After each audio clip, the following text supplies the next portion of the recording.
H delta and n is equal to infinity, we will get the bar nu for H infinity. So that you have already done. For H infinity it is R into 1 by 2 square minus 1 by infinity square, that is equal to 0. So it becomes R by 4 centimeter inverse.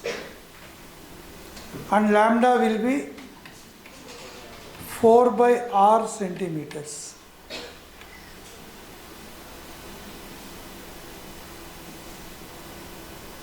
Write one more point. This you already calculated.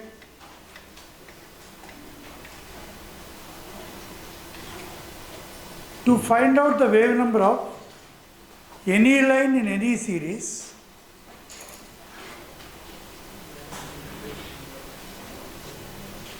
to find out the wave number of any line in any series,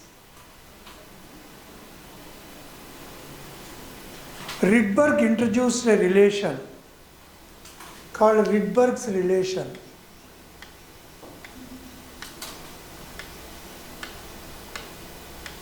Or Rydberg's equation.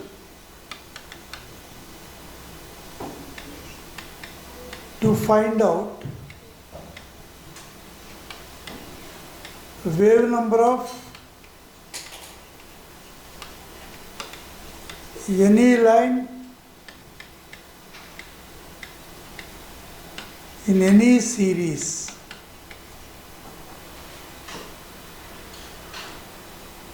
Now the Rydberg's relation or Rydberg's equation is bar nu is equal to R into 1 by n1 square minus 1 by n2 square. For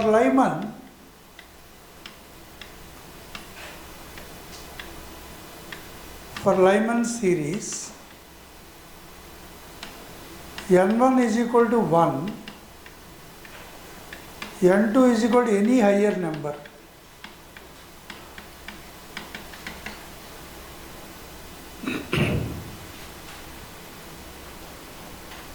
For Lyman series. For Balmer series,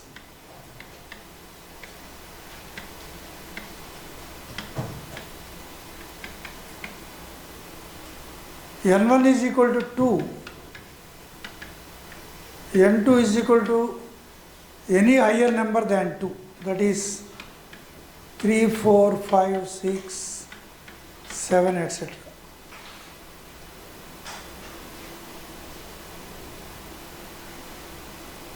So Rydberg's equation is to find out the wave number of any line in any series.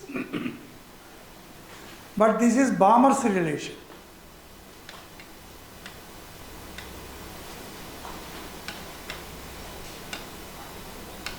Or Balmer's equation.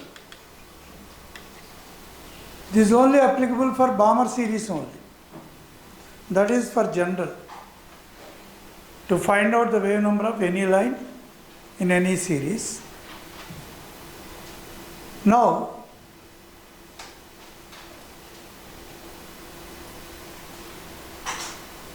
I am moving on to the next slide.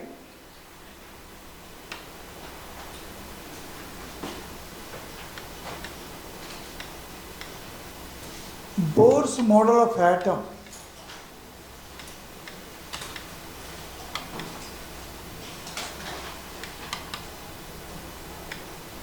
is based on number 1, Max Planck's quantum theory.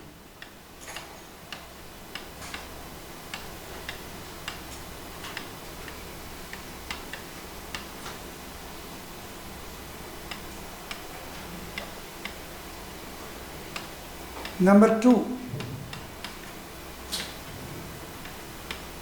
hydrogen atomic spectrum.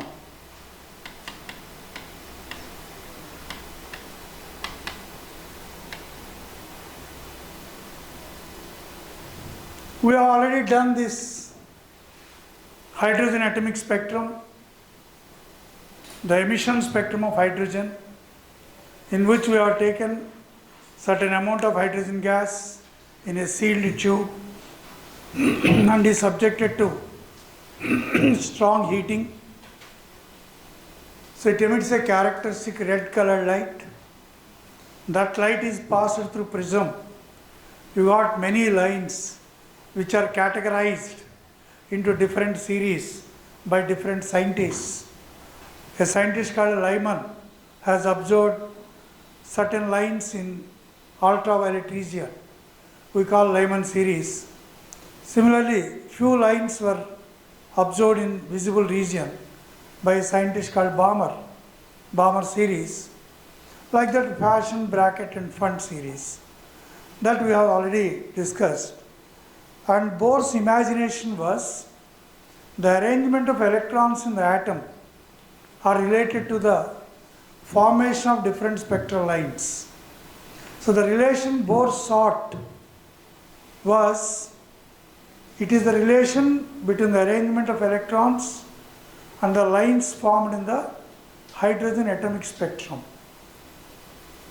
But to explain that, he required one more parameter, that is Max Planck's quantum theory. So now we are going for quantum theory proposed by Planck. So Planck's quantum theory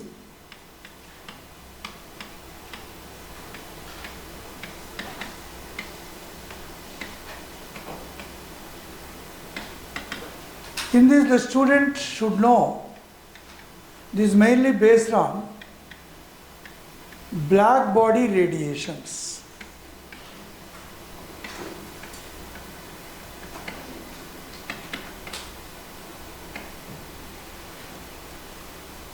Planck's quantum theory is based on black body radiations. Then immediately we should question ourselves, what is a black body?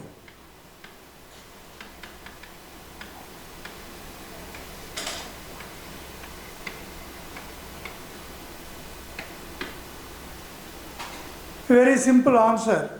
It is a perfect absorber. Perfect absorber and a perfect emitter.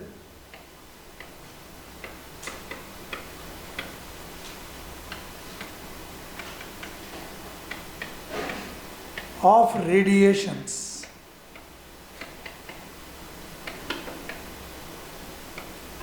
Falling on it.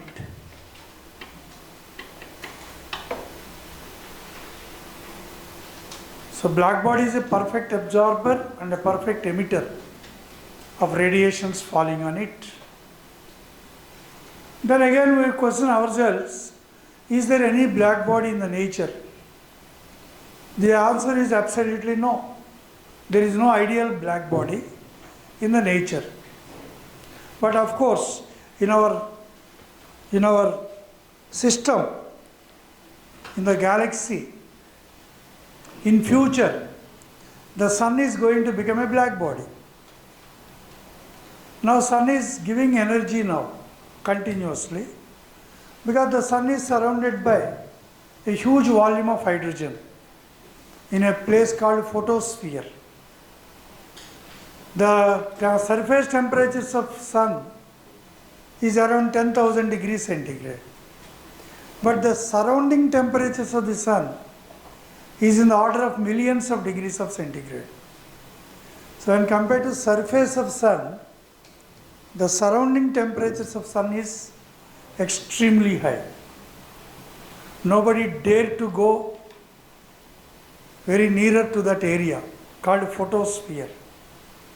Only the American scientist, a professor from University of Chicago called Parker.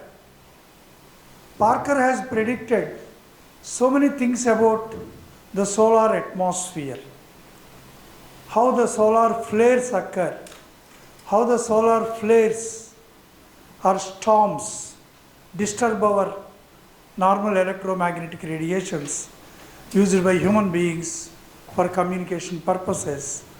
So a lot of predictions were made by Parker, a professor of physics from University of Chicago. But those are all predictions. He is sitting on the ground predicting about sun. So the NASA want to know whether the predictions of Parker were true or not. That's why maybe 10 years back they launched a probe, a small probe called Parker's Solar Probe. They named it as Parker. The probe is a very small probe. It is wrapped with a material that is a heat resistant material. So heat resistant materials we call refractories. In chemistry we use the word refractory. Usually you heard about the word refractory in your metallurgy.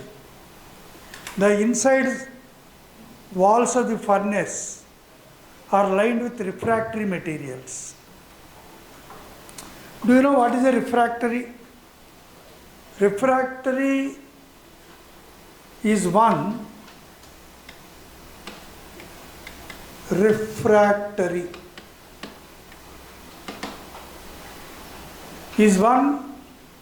which do not melt or even become soft, however high temperatures are applied. Suppose you have a burnt brick from the wall and you throw that burnt brick into a big fire or flame. Will the burnt brick will melt or will it become soft, spongy? No. So burnt bricks are refractory materials. Even graphite plus clay mixture is a refractory. If you go to a goldsmith and give some gold ornaments and want to make a new ornament, what he will do? He will put all your gold ornaments in a small earthenware pot, which is a mixture of clay plus graphite, and keep in a flame or furnace and strongly heat. Immediately the gold melts. So for melting of metals, in the extraction of metals, we use refractory materials. So they don't melt or even become soft, even at high temperatures. So the NASA launched a probe called Parker's probe, solar probe. Even it can reach only up to certain altitude, beyond which the refractory can also can't stop. Everything will be blasted because of the outside temperatures of the sun are extremely high. When compared to surface temperature of the sun is only 10,000 degrees centigrade, the outside temperatures of sun are extremely high because of nuclear fusion. 4 hydrogen nuclei, they fuse together to form helium nucleus plus 2 positrons plus 28 million electron volts of energy. This is what 4 hydrogen nuclei, nucleus of hydrogen.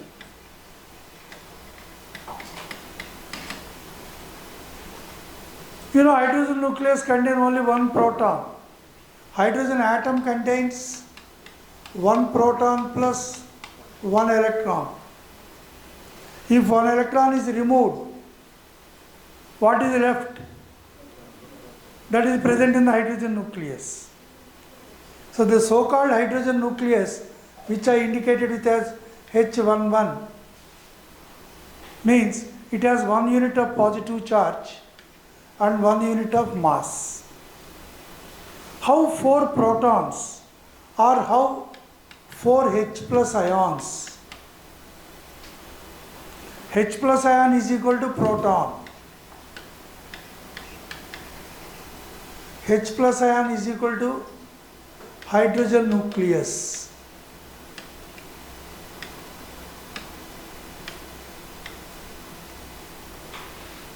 These are all identically equal. So hydrogen nucleus or H plus ion or proton all are same. Now how 4 H plus ions will fuse together to form helium nucleus? Will there be no repulsive forces? Obviously, when 4 protons, 4 positive charges, if they want to combine, there are tremendous repulsive forces. Then how fusion occurs? How fusion occurs?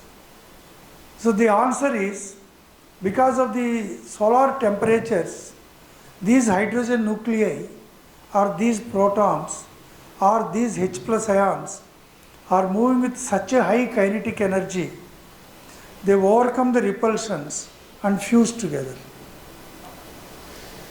So in earth conditions, you can't fuse. You can't fuse. If you fuse, it is called cold fusion. But fusion only occurs at solar temperatures. So sun reactions are called thermonuclear reactions. The reactions taking place in sun are called thermonuclear reactions. Because of heat, the nuclei are combining. How many hydrogen nuclei are combining? 4. To form what? So in this formation, some mass will be destroyed. That mass is converted into energy. That energy we are getting continuously. After some years, the entire hydrogen around the sun will be exhausted. When it is exhausted, what happens?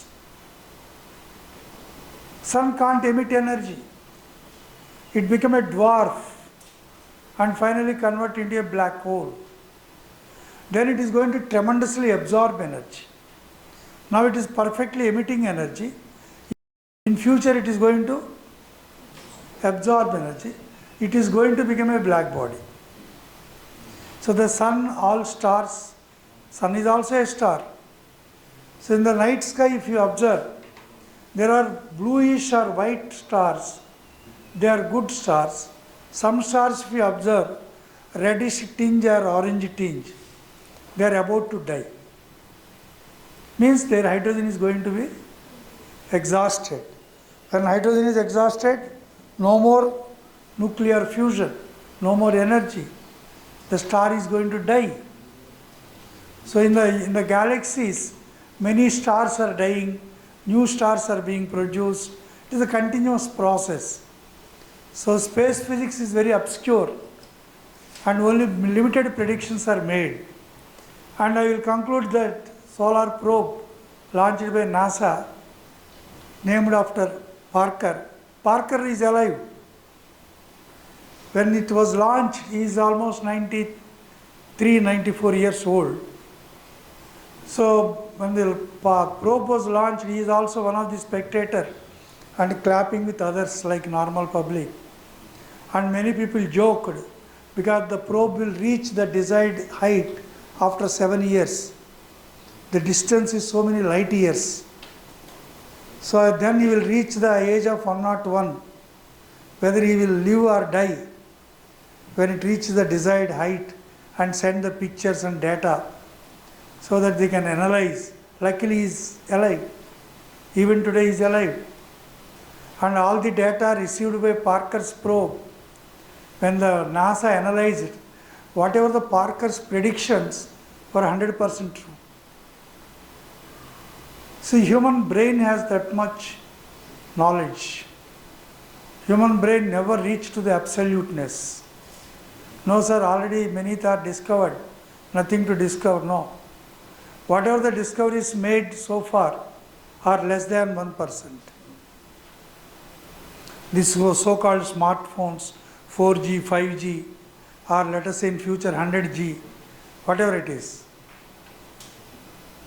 So these discoveries are contributing how much? Less than 1%. Even in medicine also. In medicine also, yes. You have Parkinson disease for elderly people, the nervous disorder. So the dopamine hormone can't properly released due to age factor. That's why old people, if you go and just say hello to them, first they will stare at you. They can't recognize you. If you give 2-3 examples or some identifications, then only they can recognize. And old people have the problem of difficulty in walking. They walk slowly. Sometimes they fell in the washroom. Common thing for old people. These are all the symptoms of Parkinson. So far Parkinson medicine has failed. So far the modern medicine has no discovery regarding how to treat Parkinson disease. Similarly AD, Alzheimer's disease.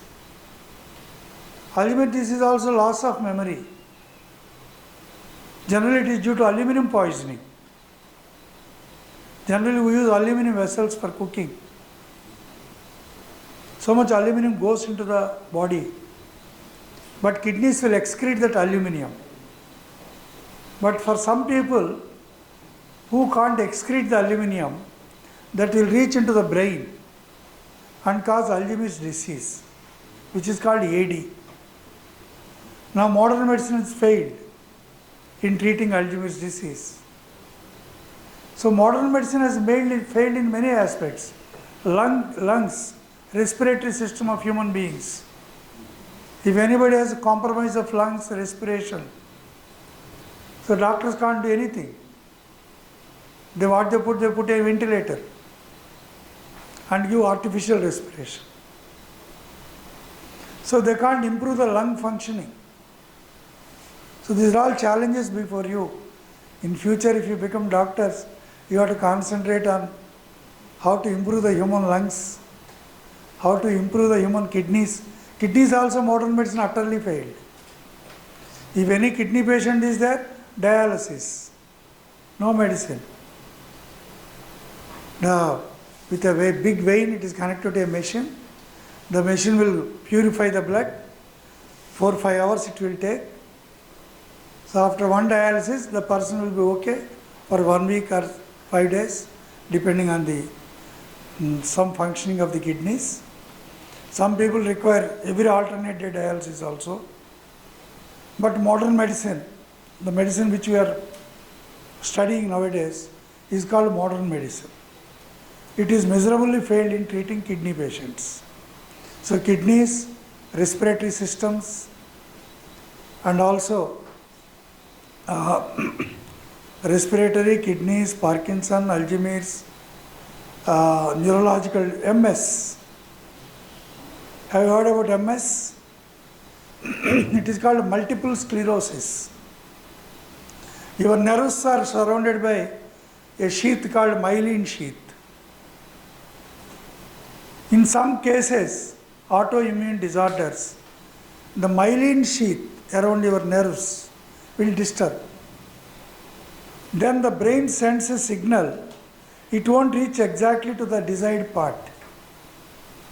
Then there is a difficulty in the action. That is called multiple sclerosis. It is popularly called as MS. Mostly for countries which are lying above equator, MS is more prevalent. And doctors, no medicine. So far, no exact medicine. Like that, there are many challenges when you are going to become doctors, or when you become doctors. Only you have to study the given textbooks, your professors, and treat the patients. That only you can do. Because you have to spend a lot of time for research, to do advanced research on lungs, or brain, or nervous system, or kidneys. This is a huge ocean. In this ocean, many people are contributing small particles. These particles become a drop in ocean, not a big ocean. So these are all the challenges, okay. So I am talking about black body. It is a perfect absorber and a perfect emitter. Sun is going to become a black body, stars are becoming to black bodies. But Planck has created a black body which acts as a near black body, a hollow metallic sphere, inside coated with black color, with called platinum black. This you can say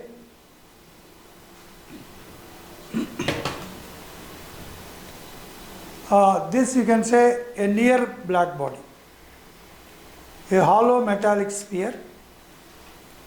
Inside it is coated with black. This is called platinum black.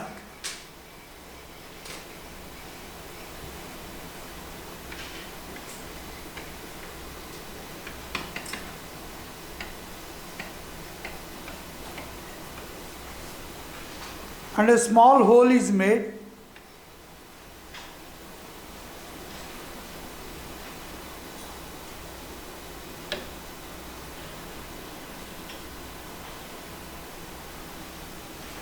A small hole is made. Now what Planck did, he gave some heat energy, he sent some heat energy through the hole into the black body. Since it is a black body, it is a perfect absorber. It absorbs multiple reflections. It perfectly absorbs the heat energy or thermal energy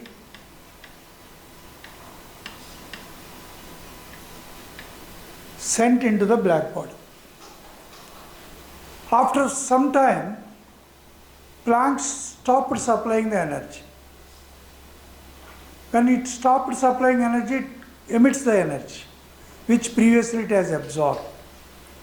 Now the emitted energy by the hot black body, Planck observed, because heat cannot be absorbed through your eyes, heat can be only felt by your touch. You can't say the heat energy is coming or going. You can't see. Heat only we observe by perceiving with our senses, touch. So Planck observed the heat energy emitted by a black body by spectroscopy. Spectroscopical observations Planck made. And he observed many things that we study as a postulates of Planck's quantum theory. What he observed is the energy emitted by hot black body. This is a hot black body.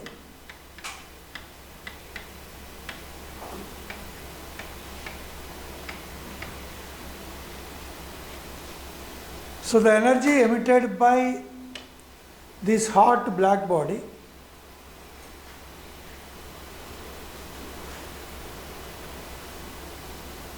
is not continuous but discontinuous in the form of packets or bundles of energy.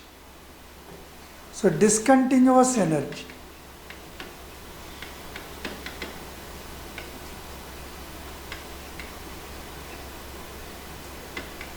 In the form of packets.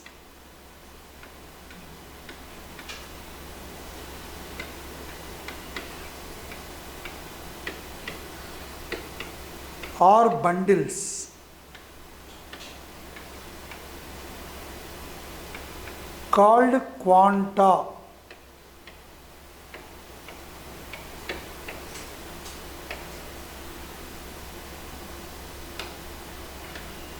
I will separately write.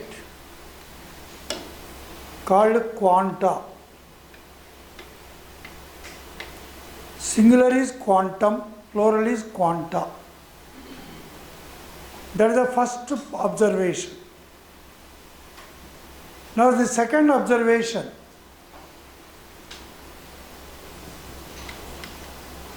First observation is the energy given by hot black body is not continuous but discontinuous in the form of packets or bundles called quanta.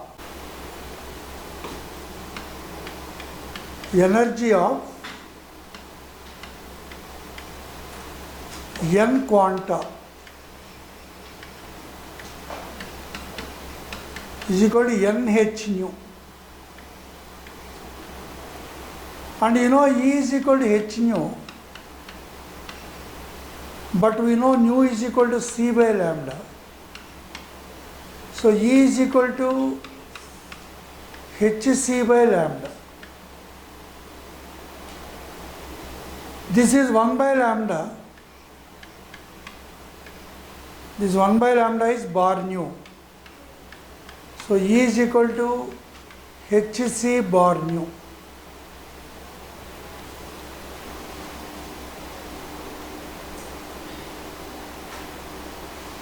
So E is equal to, for n quanta, nh nu. This is for one quantum, h nu. So instead of nu, you can substitute c by lambda, hc by lambda. hc by lambda is nothing but hc bar nu. So 3 postulates we finished. Now the fourth postulate.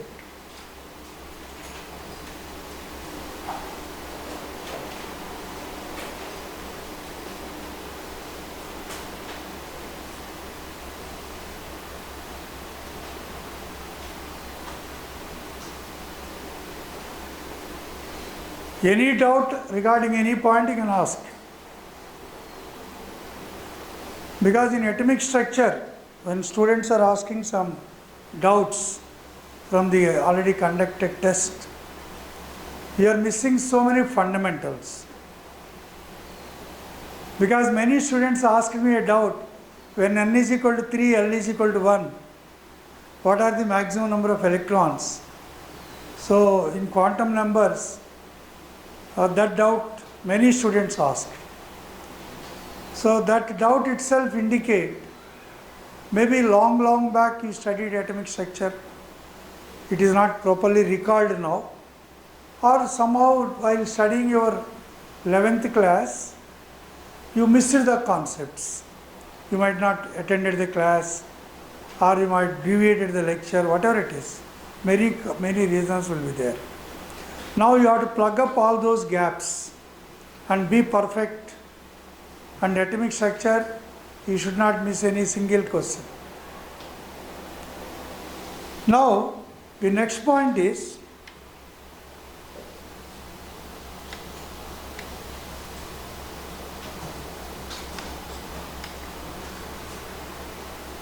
the emission or absorption of energy, or the emission of energy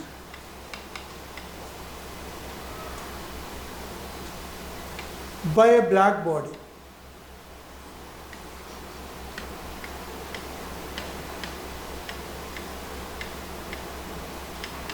is due to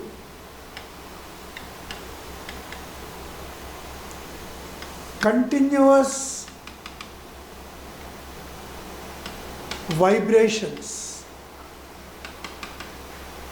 or vibration of charged particles which were identified as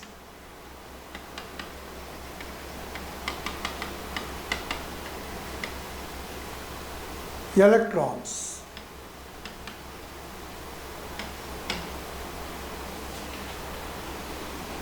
The emission of energy by a black body is due to continuous vibration of charged particles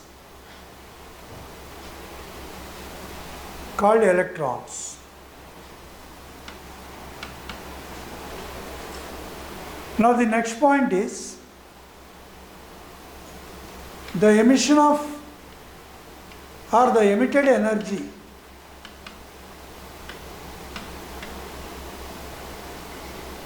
by a black body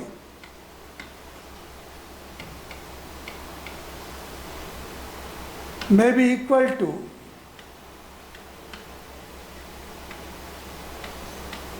one quantum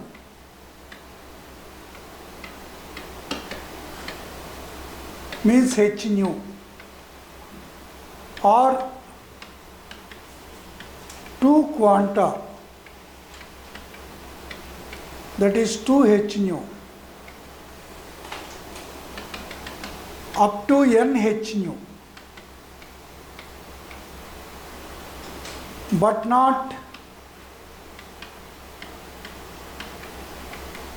fractional values.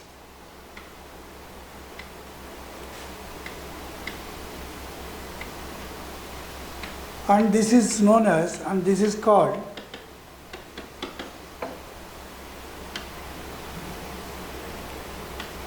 quantization of energy.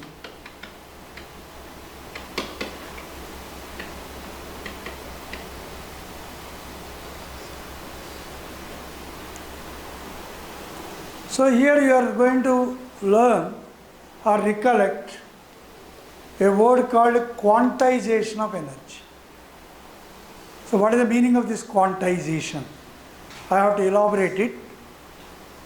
So any quantity that increases or decreases in some whole number multiples but not fractional values is called quantization.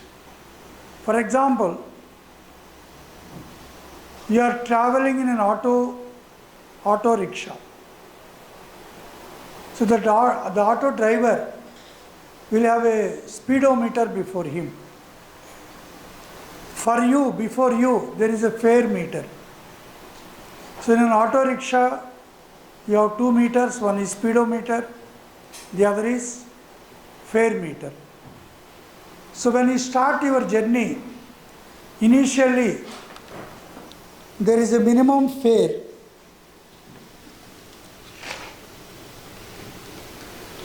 When you start your journey, there is a minimum fare depicted on the fare meter. And when the auto is moving, the fare is not continuously increasing. After going to certain distance, when the minimum fare is compensated, some 50 paise is added to the existing fare. Even after going some more distance, one more 50 paise is added. So your fare is increasing, but in multiples of 50 paise. But whereas if you observe the speedometer, as the driver gives on acceleration, if he turns the accelerator, the speed will continuously increase. It may be 30 km per hour or 31.5 km per hour or 47.25 km per hour. It can have any value. But fare meter cannot have all the values. It has only a minimum fare and multiples of 50 paise. So here the fare meter reading in an auto rickshaw is quantized. The speedometer reading is not quantized. Or you are going to the 4th floor of a building by using staircase. One student reaches to the 4th floor by a lift or elevator. So the person who uses the lift, he continuously the lift rises and reaches the 4th floor. But for you who are coming by following the staircase, by multiple climbing of steps, maybe 100 staircase steps or 200, we don't know, but by crossing or climbing multiple stairs, you will reach the 4th floor. Whose path is quantized? Is the lift path is quantized, or is the path of the staircase is quantized? Very good. The answer is the path of the staircase is quantized. Or you are filling a bucket with water. Bucket is filled with water. You open the tap. There is a continuous flow of water. Continuous flow of water. The bucket is filled. Another student opened the tap and adjusted in such a manner, some droplets of water is falling. So these droplets also fill the bucket, but after some longer time period. So in both cases filling occurs.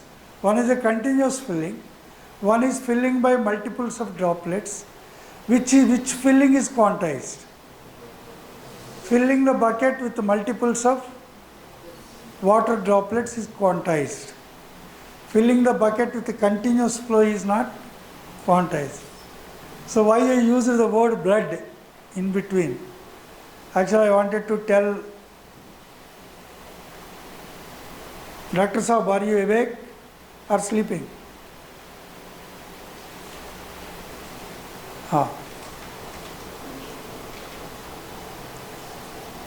So why the word blood came here?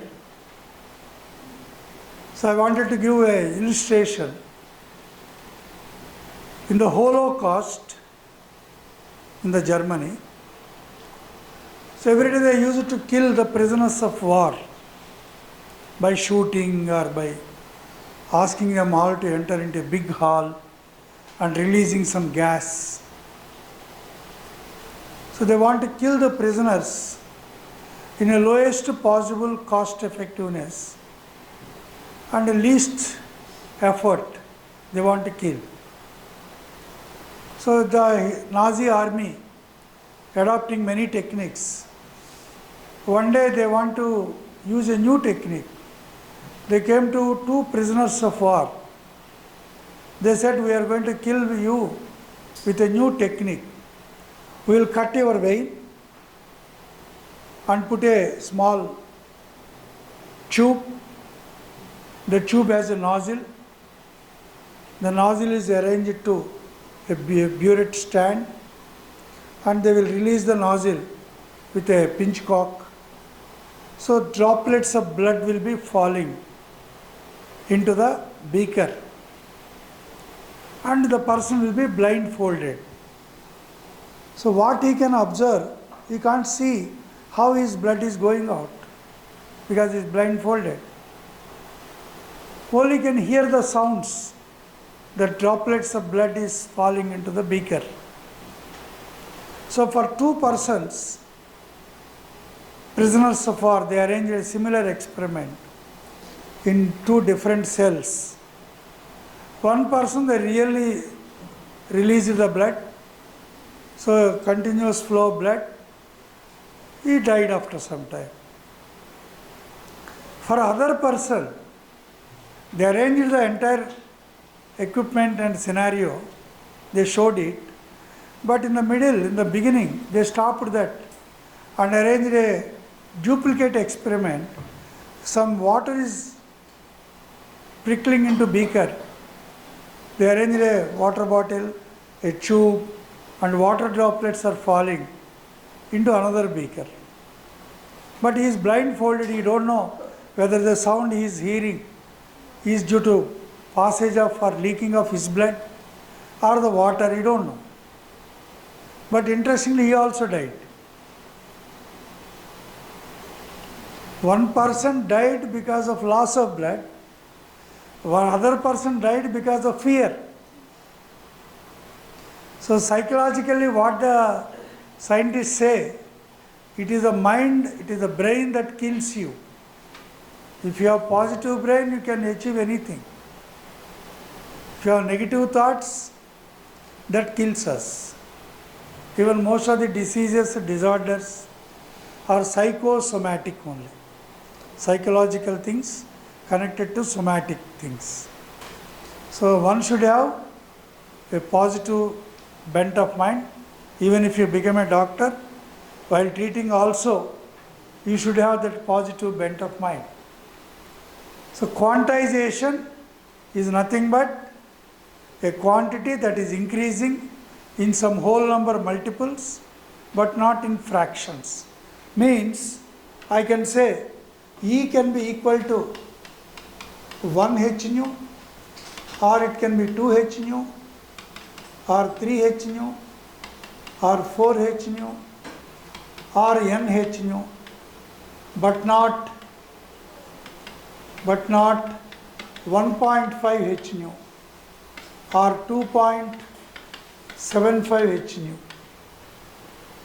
Fractional values are not allowed. Only whole number multiples of quanta are allowed. That is called quantization. Now Planck also plotted a graph. He plotted a graph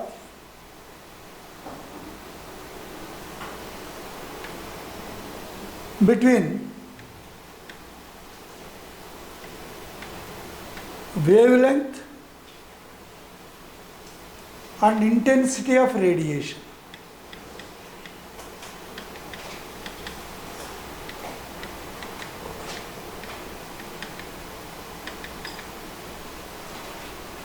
And he got graphs like this.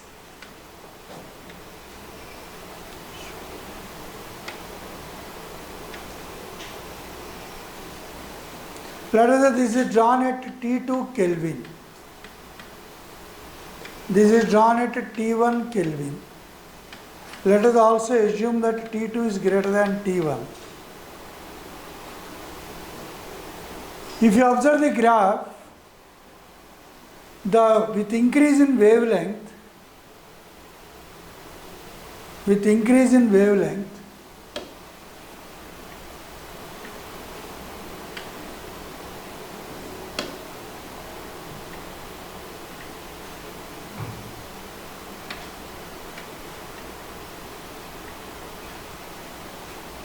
the intensity also increases and reaches a maximum value. So this is the maximum intensity region for this curve. For the second curve, this is the maximum intensity.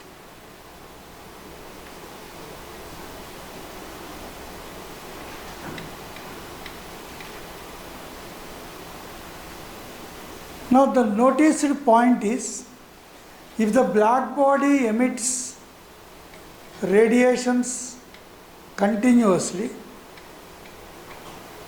the graph should follow like the dotted line.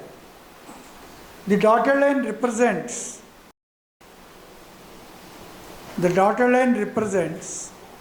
the continuous emission of energy by black body. But the dotted line is not noticed. It is not observed. Not observed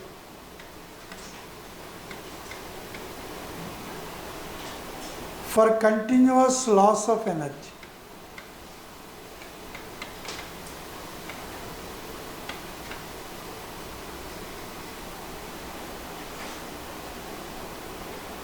So it is discontinuous. It increases with increase in wavelength, reaches a maximum and then decreases.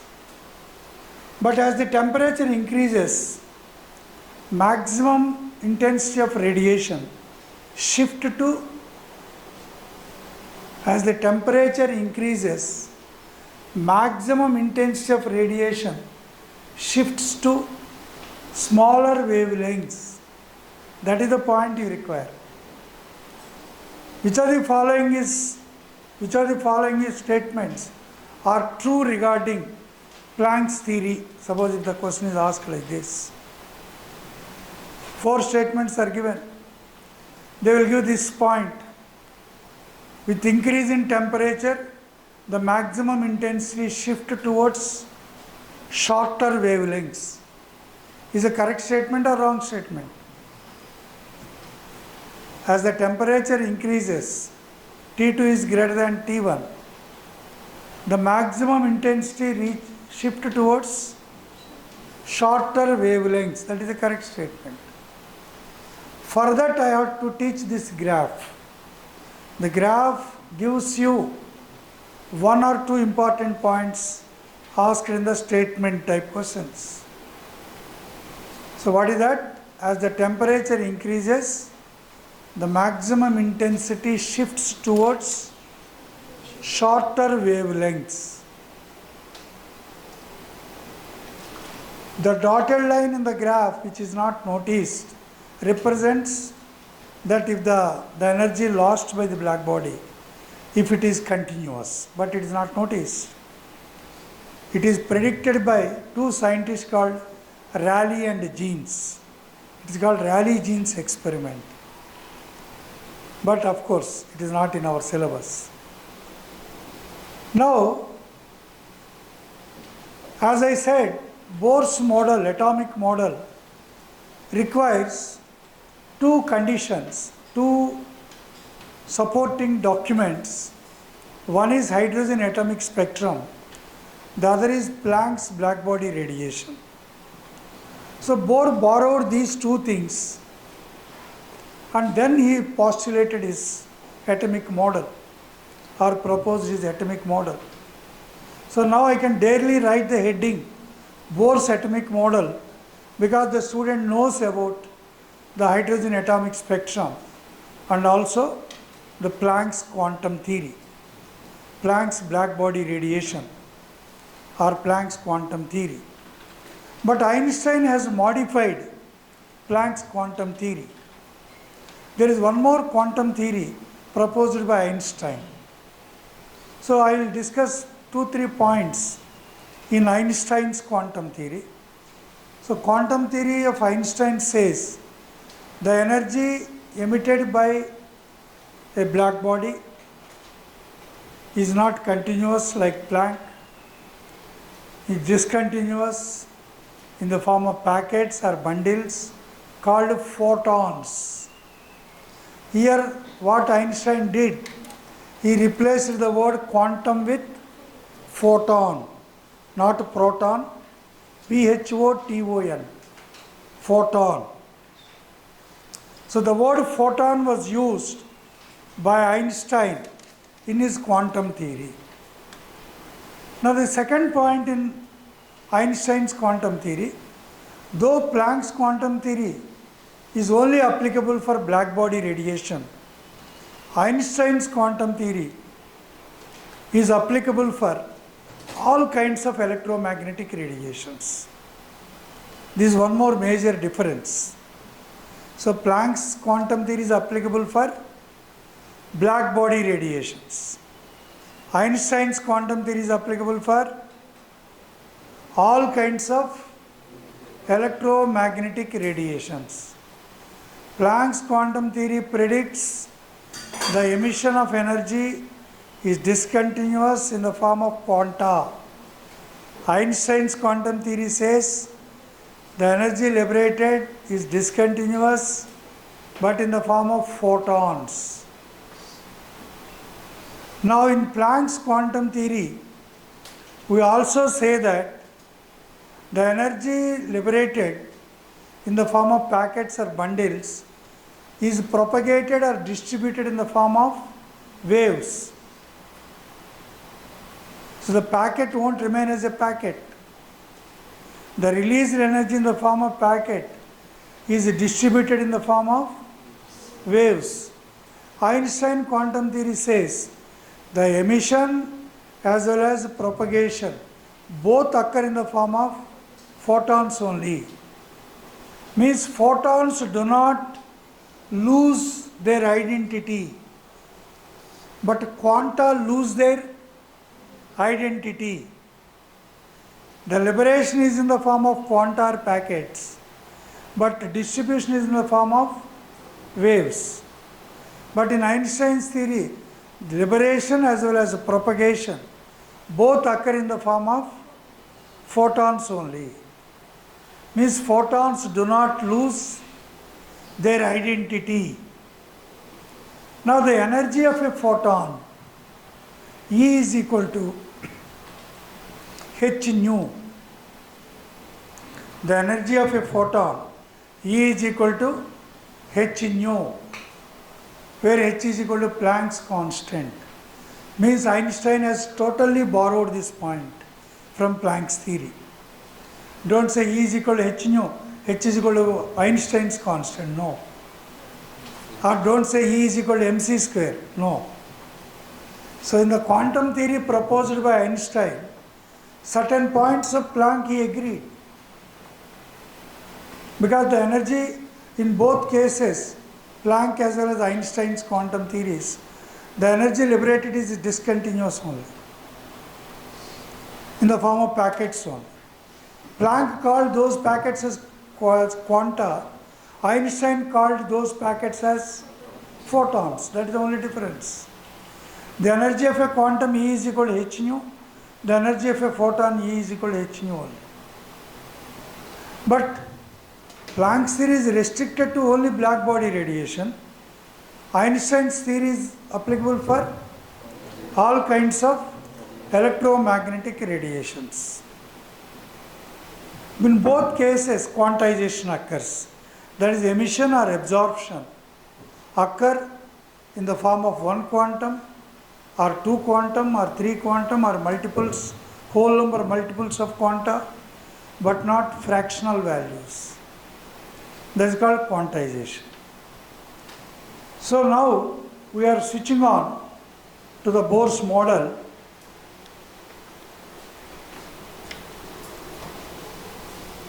In Bohr's model of atom,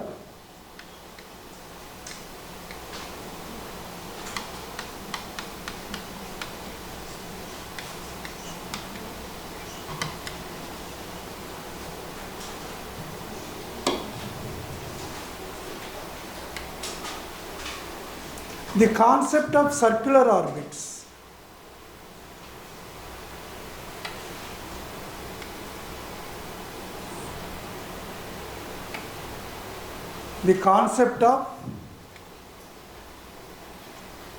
circular orbits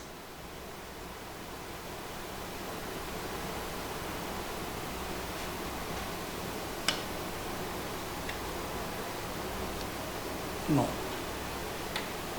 I have to move this. No. So I have to remove this. So we will write one more.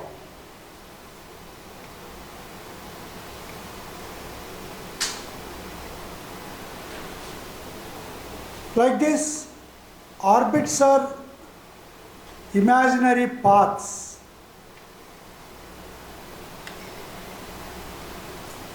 Orbits are imaginary circular paths around the nucleus. You can imagine infinite number of circular paths.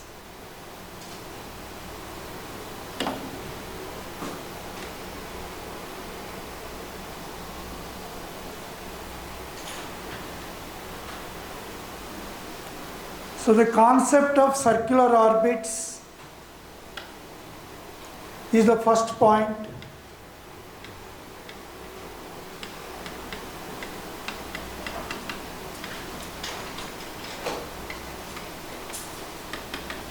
And these circular orbits are indicated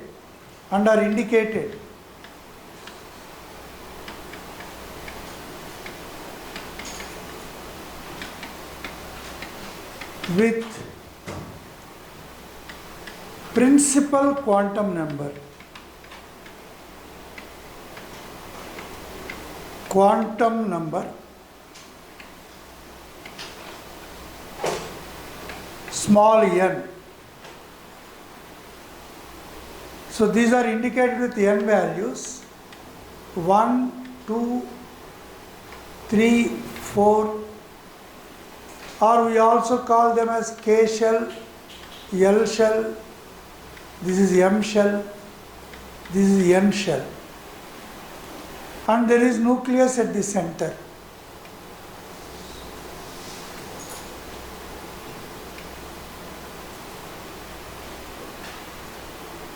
This is nucleus.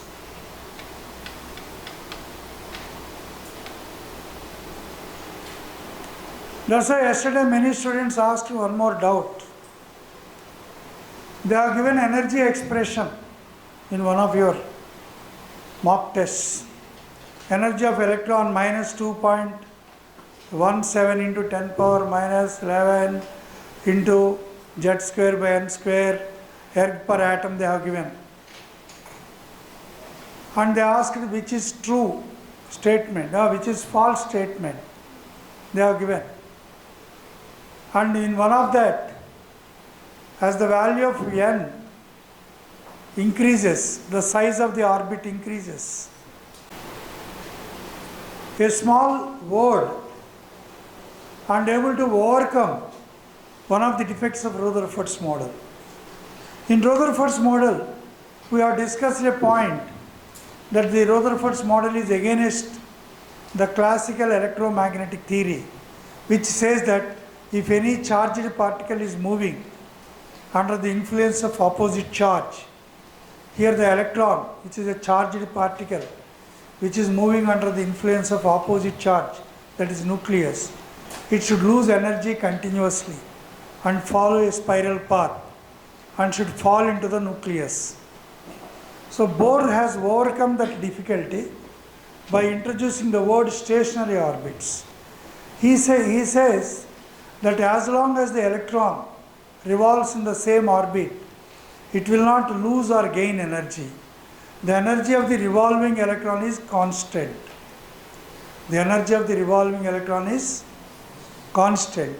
That's why the orbits are called stationary orbits or stationary energy levels. That doesn't mean electron is stationary. Electron is moving. The moving electron's energy is stationary or constant. So it won't lose or gain energy. That is the second point. Concept of stationary orbits or stationary energy levels. You can compare like that. Like suppose you have a lake. The lake, there is no wind. There are no waves generated in the lake. Still water. No moving water. Constant still water. And you have thrown a small wooden piece into the lake. It creates some waves.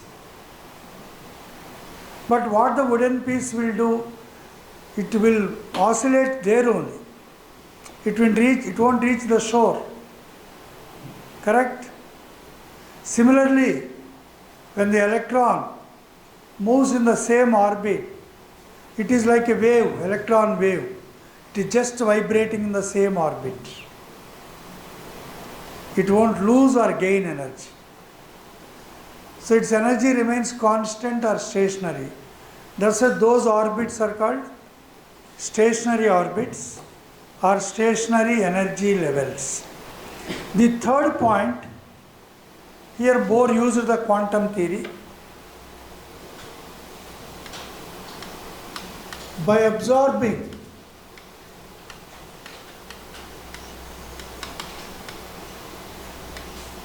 a packet of energy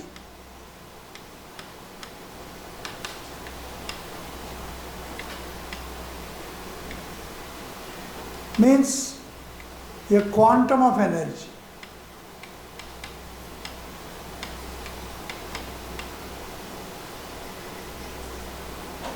Which means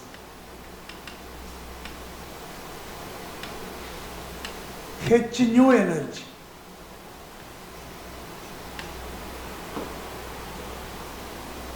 By absorbing a packet of energy, within brackets I mentioned a quantum of energy, which means quantum energy is equal to h nu of energy. An electron jumps from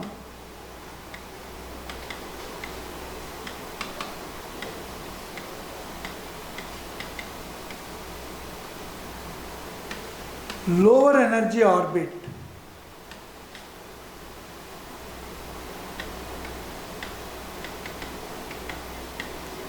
to higher energy orbit.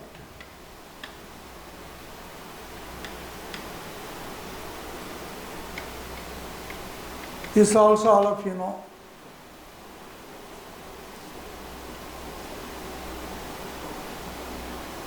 Now let us assume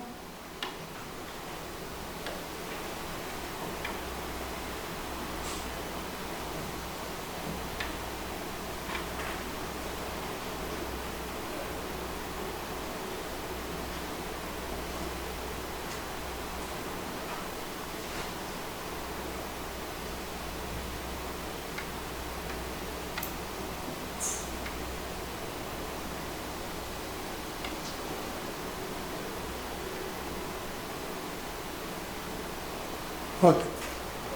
Now let us say this is n is equal to 1, this is equal to n is equal to 2. Of course, this is the nucleus. Now if the electron jumps from here to here, what it should do, it should absorb h nu energy.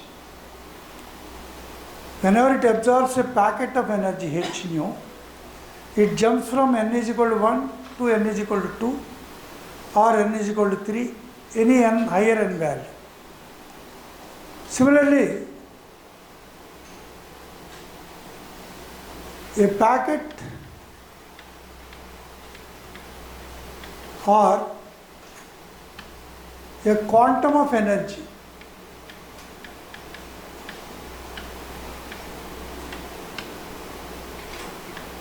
is released when electron jumps from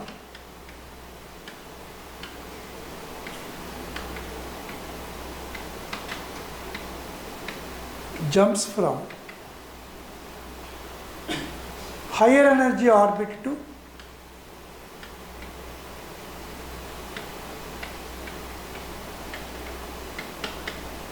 lower energy orbit.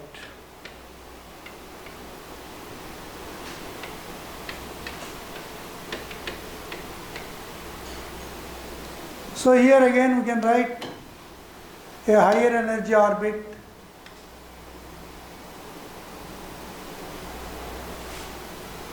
and write one lower energy orbit.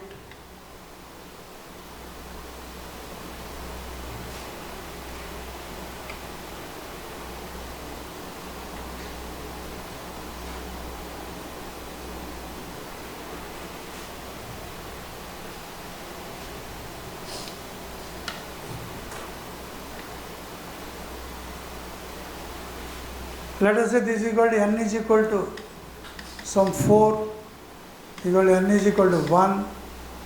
So 4 to 1, the electron takes a jump.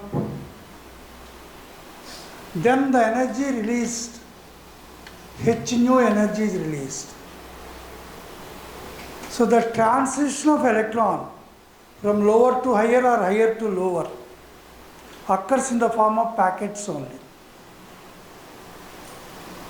The transition of electron from lower to higher or higher to lower occurs in the form of energy packets called quanta.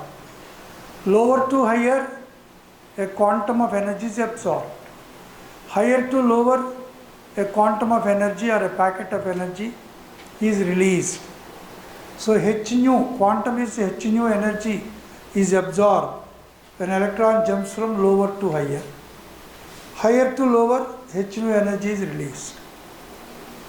Now Bohr successfully explained hydrogen atomic spectrum by using this point. So Bohr's explanation of hydrogen spectrum. Listen to this. You can easily understand. So when we are heating hydrogen gas, which contain many atoms in that, yesterday we discussed, we take 2 gram hydrogen, which is 1 mole of H2 gas. 1 mole is always equal to its gram molecular weight. Molecular weight of hydrogen is 2. Gram molecular weight is 2 grams. So if I seal 1 mole of hydrogen, 2 grams of hydrogen in a tube and go on heating, the H2 molecules, first the bonds will break and convert into H atoms. From 1 mole H2 molecules, how many H atoms I will get? 2 moles of H atoms I will get. 2 into Avogadro number of atoms. And we are heating. The electron of each hydrogen atom absorbs a particular quantum of energy. Because there are many hydrogen atoms. The electron of each hydrogen atom absorbs a particular quantum of energy. Based on this particular quantum, it may jump from 1 to 2. It is in the first orbit actually. It may go from 1 to 2, 1 to 5, 1 to 100, 1 to 1000, any orbit. So all the electrons of all the hydrogen atoms, when you are supplying energy, depending on the quantum of energy they absorb, they jump into different higher energy levels. Some may jump from 1 to 2, some may jump from 1 to 5, some may jump from 1 to 15, different transitions by absorbing different packets of energy. But very soon, the electrons in the higher energy levels are not stable. They want to come back to their original state, called ground state. That is n is equal to 1, first orbit. During this de-excitation, the electron may jump directly from higher to n is equal to 1, or it may follow a stepwise transition. Suppose in the 15th orbit one electron is there, it has many options. 15th to 1 it can come directly, or 15th to 10th, 10th to 8th, 8th to 5th, 5th to 3, 3 to 2, 2 to 1. It can follow a stepwise transition. But electron, whether it is coming directly or stepwise coming down, for each step it is coming down, one quantum of energy is released. For each quantum of energy released, one line is formed in the spectrum. So why there are many spectral lines in hydrogen atom, in hydrogen atomic spectrum? There are many lines which are categorized as Lyman, Balmer, fashion, bracket and fund, because there are many atoms we are heating, many electronic transitions, many electrons jumped into higher energy orbits. From higher to lower, there are many transitions. Each transition from higher to lower release a particular quantum of energy. That particular quantum will give a particular line in a particular region. From any higher to n is equal to 1, the lines are found in Lyman series, in ultraviolet region. From any higher to n is equal to 2, you will get Balmer series, which is in the visible region.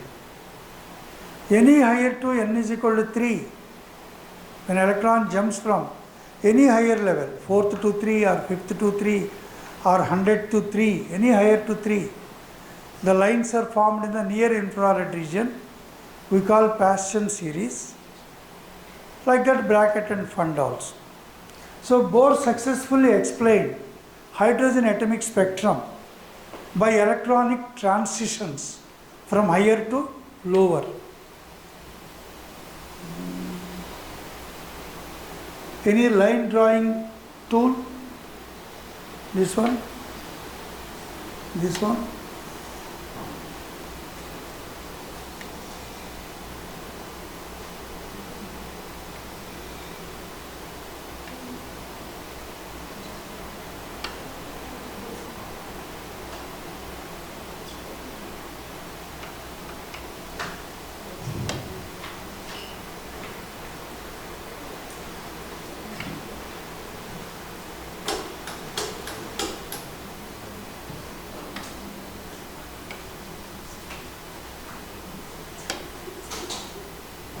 Only scale we can draw.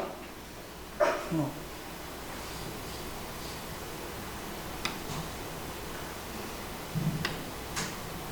Okay. We will write some lines.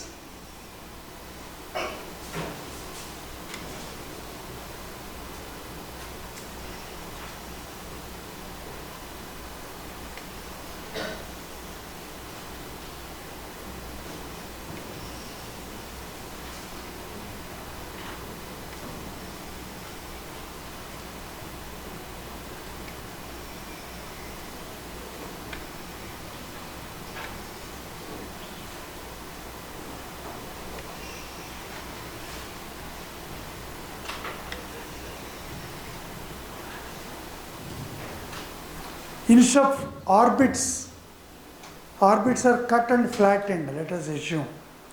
These lines represent nothing but orbits in straight line mode, to understand easily. Let us say this is n is equal to 1, 2, this is 2, 3, 4, 5, 7, 8,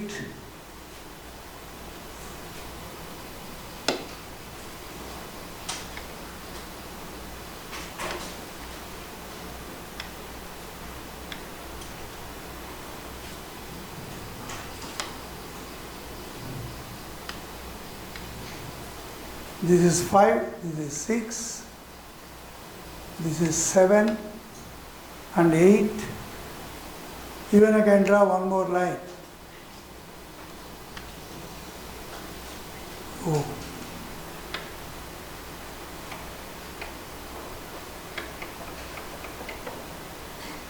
Okay, 8 lines, 8 orbits. If electron jumps from any higher to 1,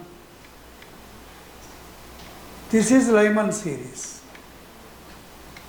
This transition gives Lyman series. Any higher to 1.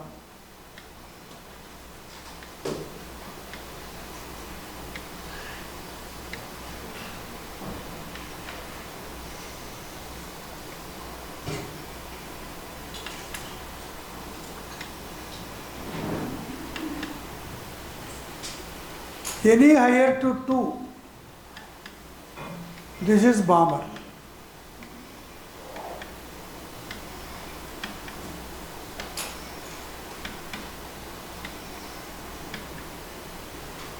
This is bomber series.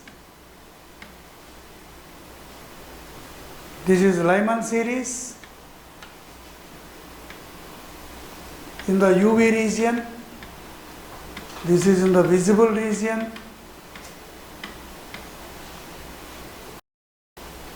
Any higher to n is equal to 3, this is fashion series.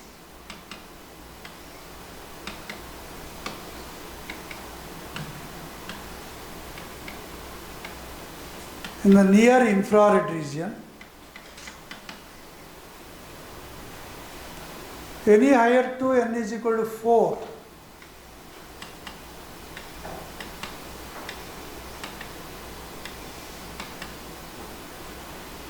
this is bracket series. In the IR region,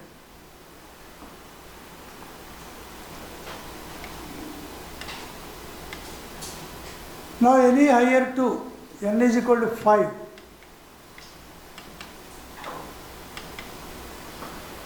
this is fund series. In the far infrared region,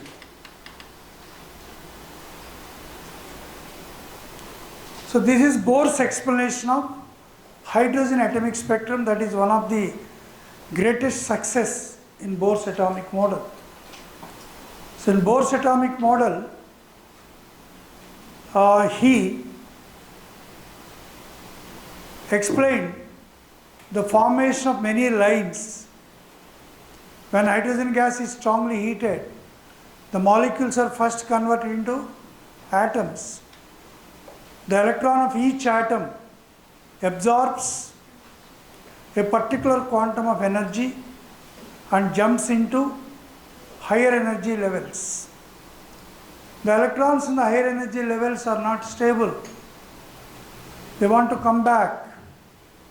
The coming back of electron from higher to normal state can be a direct jump or stepwise transition.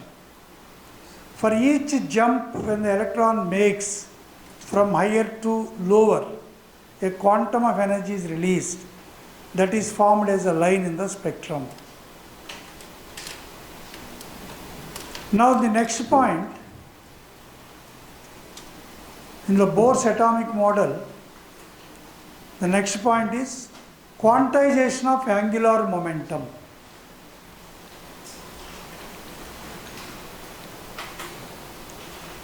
Quantization of angular momentum. Can I move to the next slide? So in the quantization of angular momentum, which point, serial number, which point, this one? Fourth or fifth? Fourth.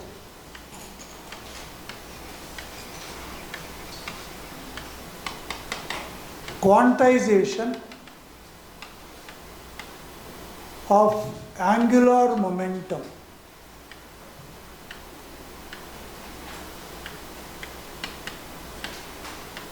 of electron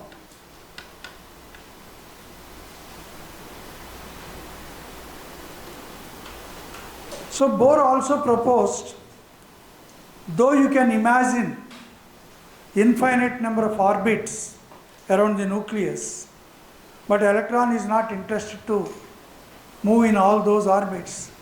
It will only select few orbits. So electrons revolve only in certain selected orbits or permitted orbits.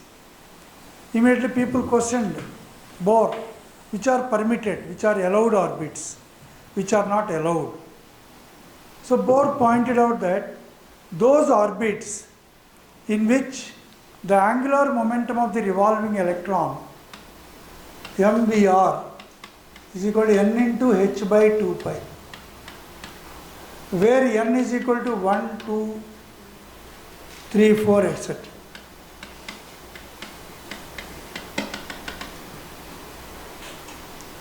Here m is mass of electron, v is the velocity of electron, r is the radius of orbit.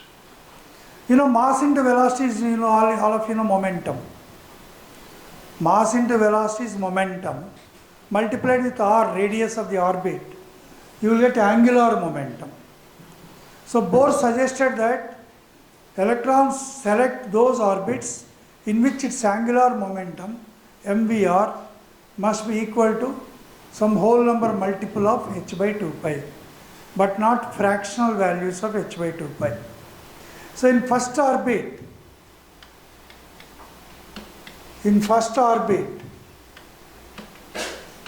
or K shell, mvr is equal to 1 into h by 2 pi, that is equal to h by 2. In second orbit,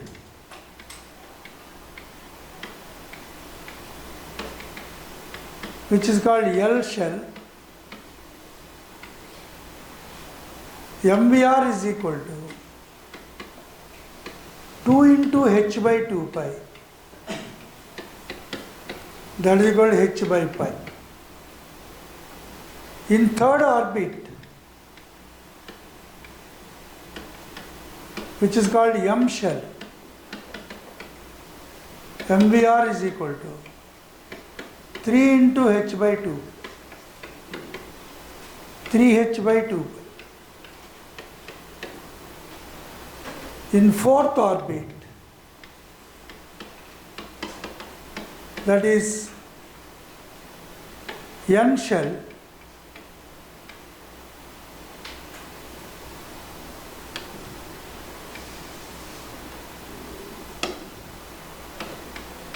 N shell 4 into h by 2 pi, that is equal to 2h by pi.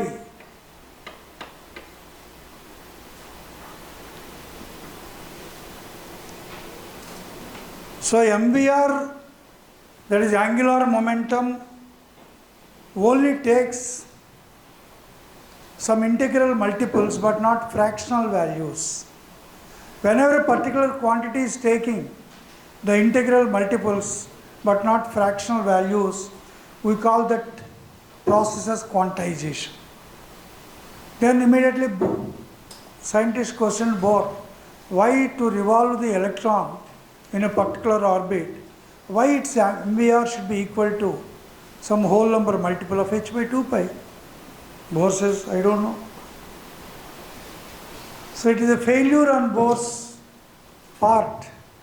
Though he proposed that electrons only revolve in certain selected orbits or permitted orbits, which are those in which the angular momentum of the revolving electron must be equal to the integral multiple of h by 2 pi.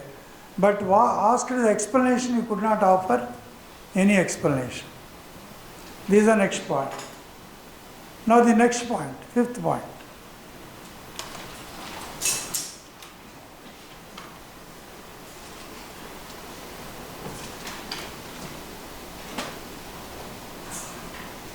That is, Bohr theoretically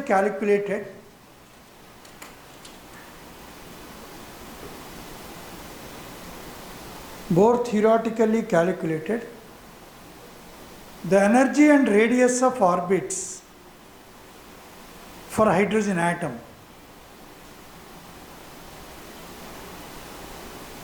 Theoretically calculated the energy and radius of orbits for H atom. And those theoretical values are equal to the practical values determined later. And those theoretical values are in good agreement with the practical values. Those theoretical values are in good agreement with the practical values.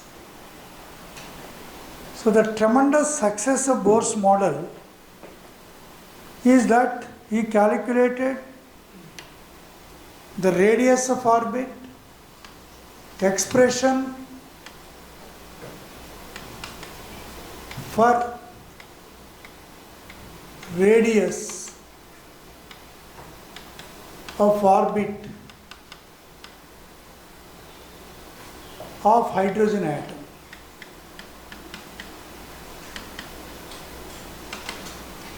So Rn, n is the nth orbit, is equal to n square h square by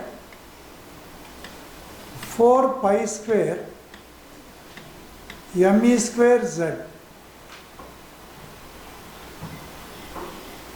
In this expression, n and z are variables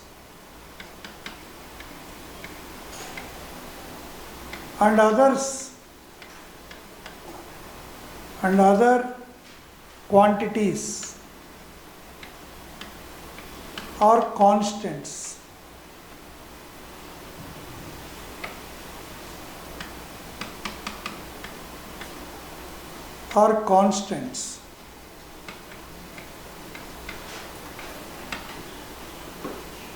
Like h is a Planck's constant, 4 is a constant, pi is a constant, m is mass of electron is a constant, E is the charge of the electron, which is also a constant. So substituting all the constant values, Rn is equal to 0.529 into n square by z, angstrom units. This is the expression for radius of orbit. Since 0.529 is a constant, Rn is proportional to n square. Rn is inversely proportional to z.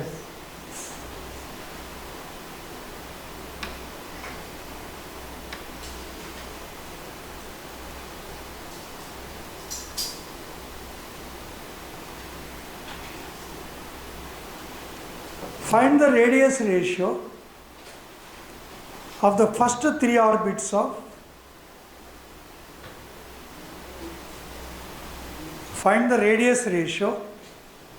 of the first 3 orbits of hydrogen atom.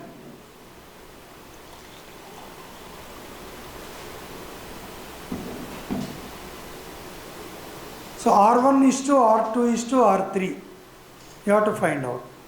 To 9.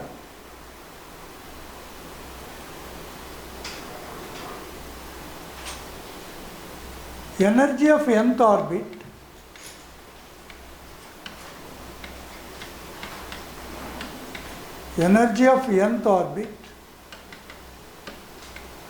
En is equal to, I will write it down,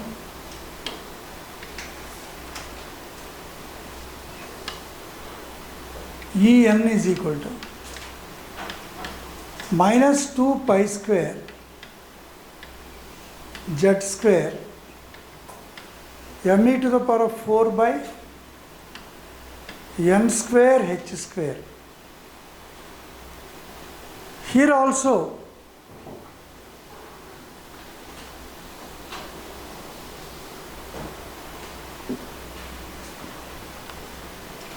only z and n are variables.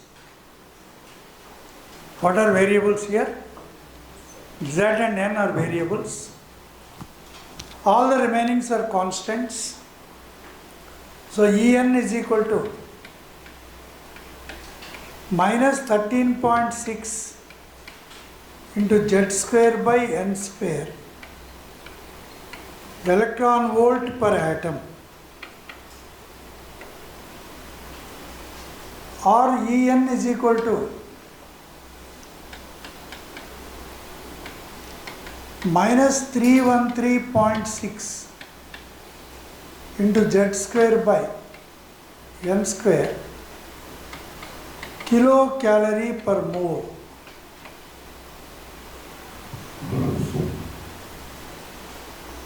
Or En is equal to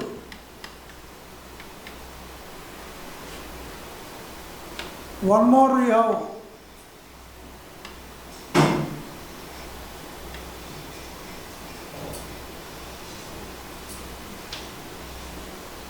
yesterday most of you brought that question to me. Minus 2 point, sorry, minus 2.17 or 18? 18 into 10 power minus, see the value in yesterday's paper, 2.18 into 10 power minus 11. Correct? Please check. Z square by n square. Erg per atom.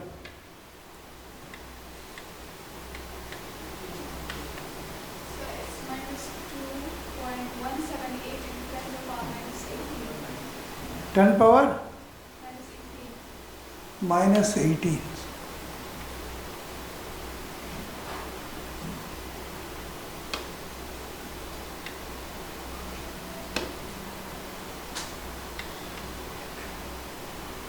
.178.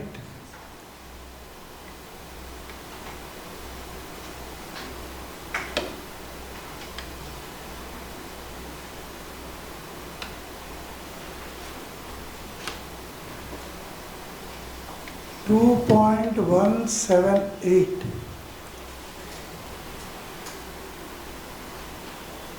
But if you remove this constant value, you can say En is proportional to Z square.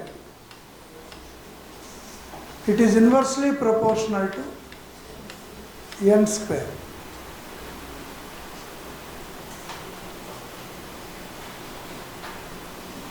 Next point, the expressions of radius and energy.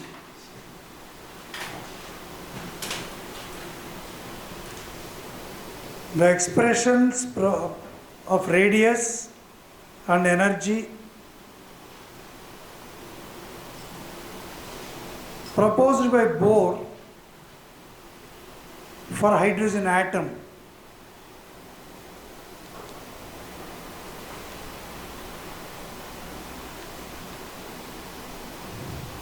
Proposed by Bohr for H atom are applicable for other single electron species.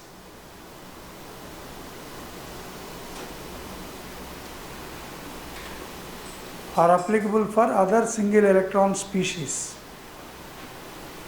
like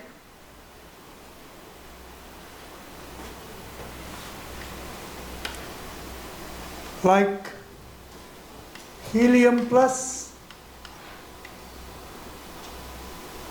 lithium 2 plus.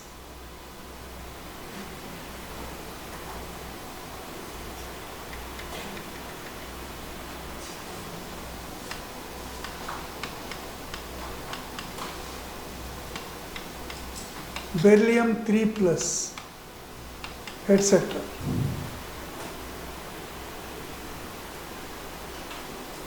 Now, find the energy of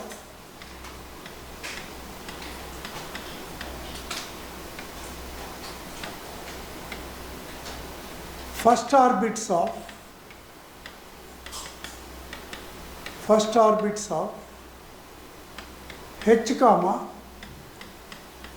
He plus and Li2 plus.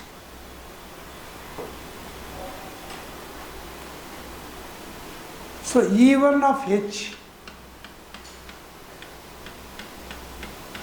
minus 13.6 into 1 square by 1 square. That is equal to minus 13.6 electron volt per atom. E1 of helium plus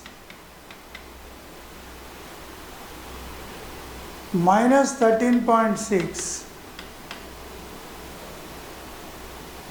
into 2 square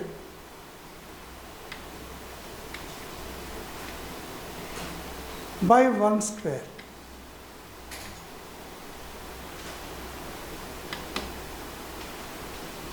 So minus 13.6 must be multiplied by 2 square, means 4. So what is that value?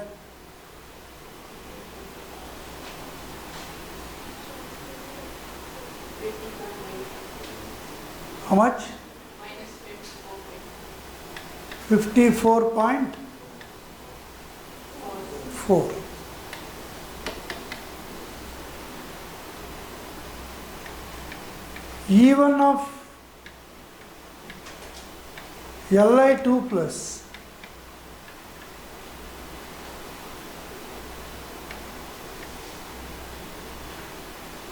minus 13.6 into 3 square by 1 square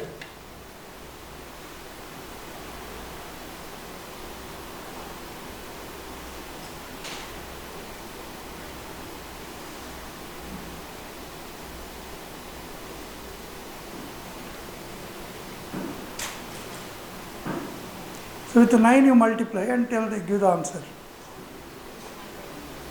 Minus 10 122.4.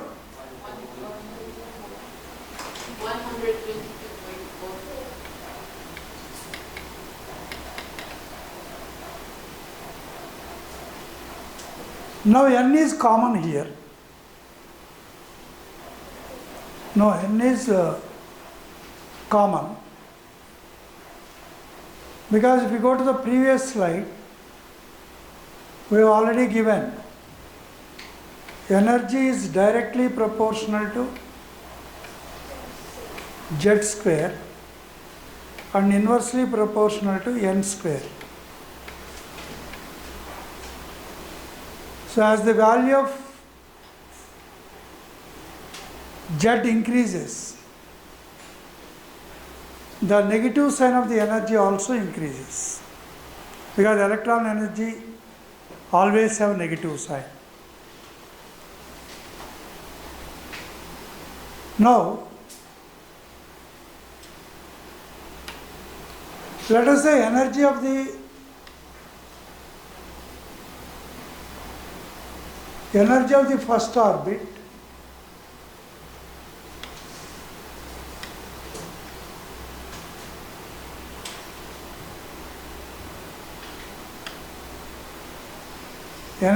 first orbit E1 is equal to minus 2 pi square Z square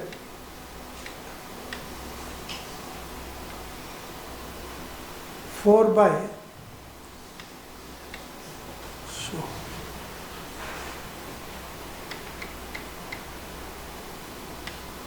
N1 square H square. Similarly, energy of the second orbit.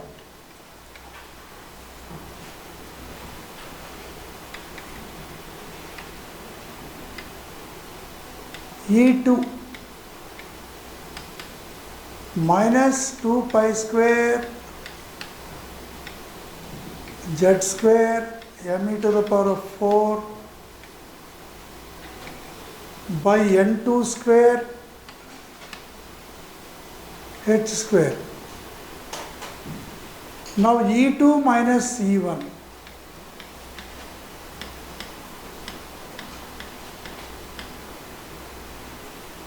is equal to h nu or delta E, that is equal to h nu, that is equal to, what is E2 expression? Minus 2 pi square z square me to the power of 4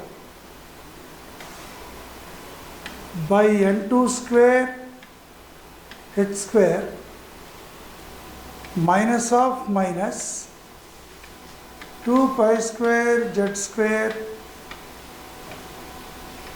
me to the power of 4 by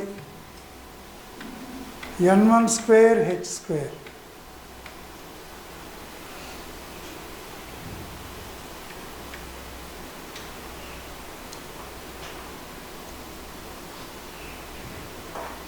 Minus 2 pi square z square me to the power of 4 by h square, if you take common, is a common, then it is 1 by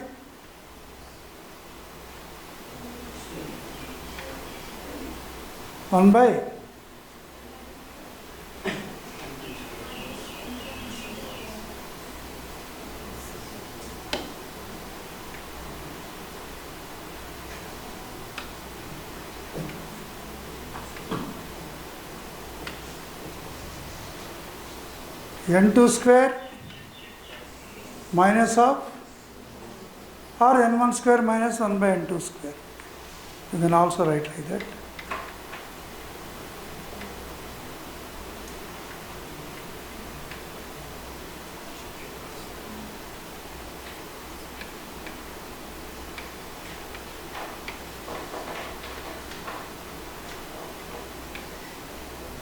Actually here h nu,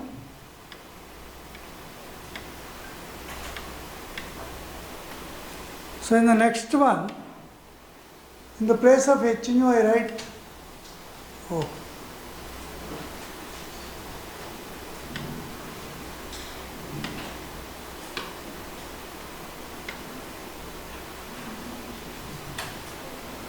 okay, I think the charge is over.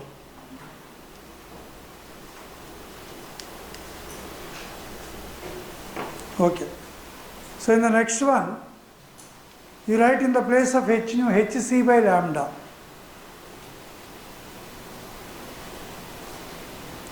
Hc by lambda is equal to, yes, minus 2 pi square z square me to the power of 4 by h square into 1 by n1 square minus 1 by n2 square.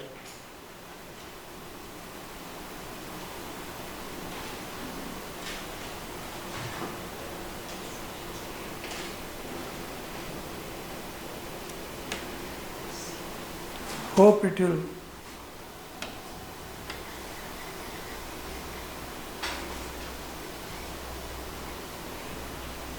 You know h nu is equal to hc by lambda.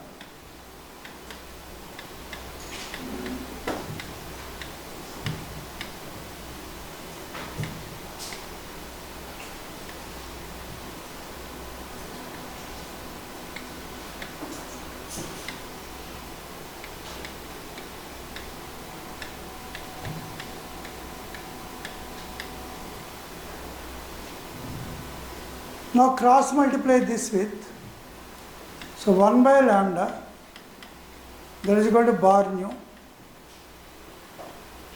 is equal to minus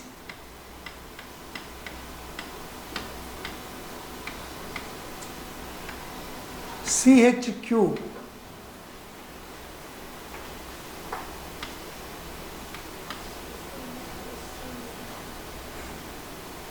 actually it is 1 by n2 square minus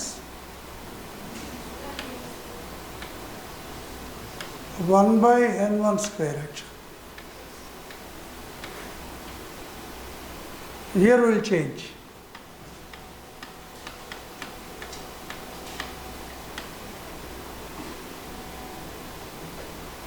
Or this you can write as plus 2 pi square z square m e to the power of 4 by ch cube into 1 by n1 square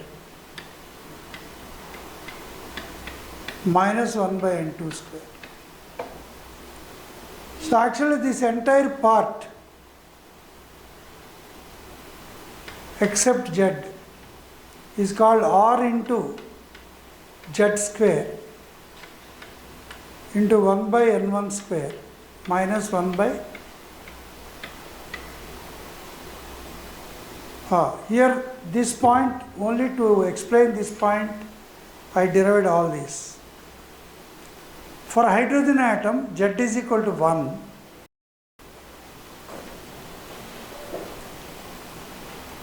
For H atom z is equal to 1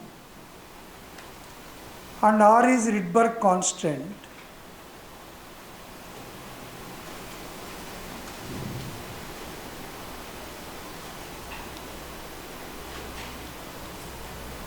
R is Rydberg constant with a value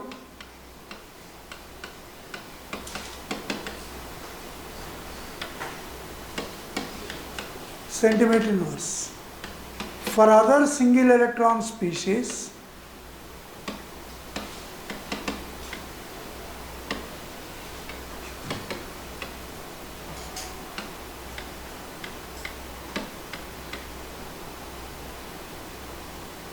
the value of R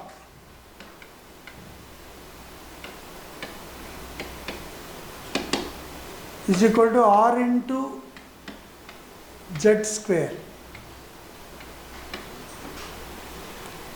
So for helium plus, the value of R is equal to R into 2 square.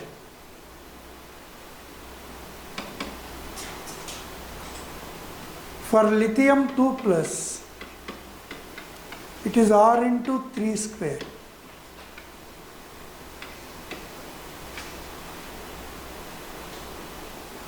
So R is for, this is for hydrogen, RH.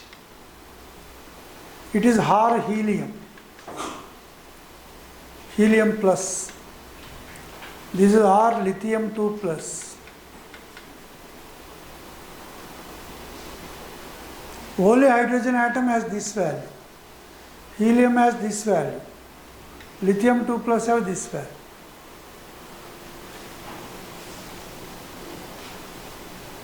Okay. Now write the heading.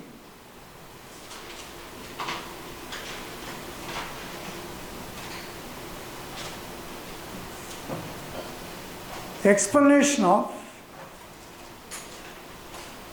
fine structure of spectral lines. Explanation of fine structure of spectral lines by Sommerfeld.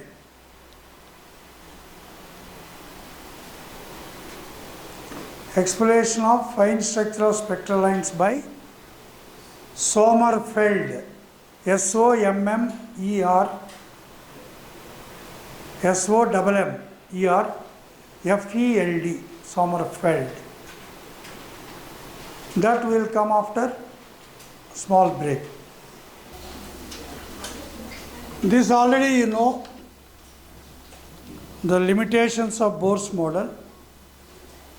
Don't write because you already know about all these.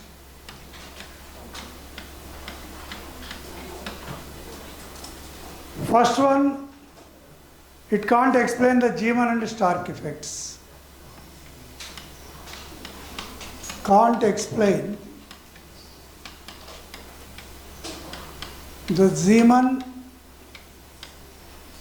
and Stark effects.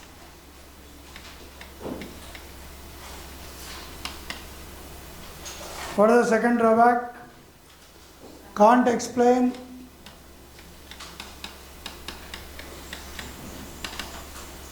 the spectra of multi-electron atoms.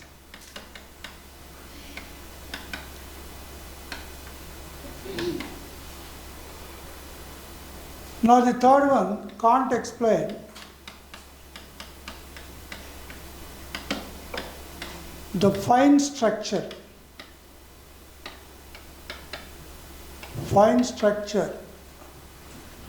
of spectral lines.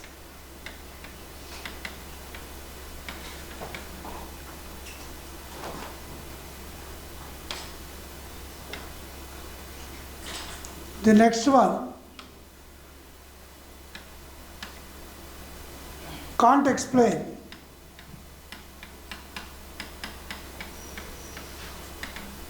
why MVR is equal to N into H by 2.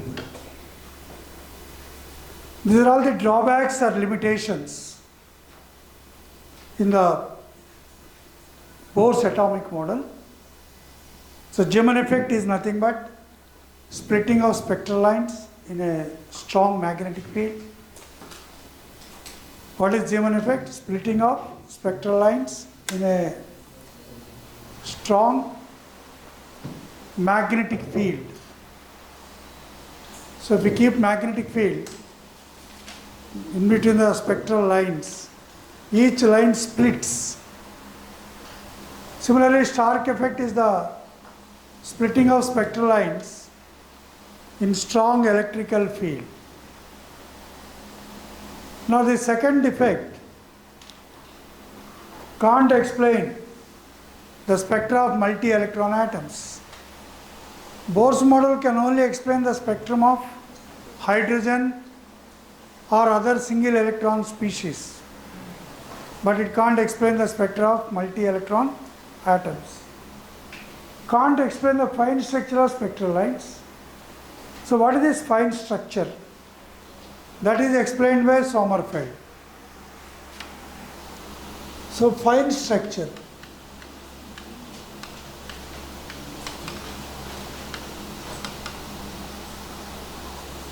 So whenever spectral lines are observed with the help of a spectroscope,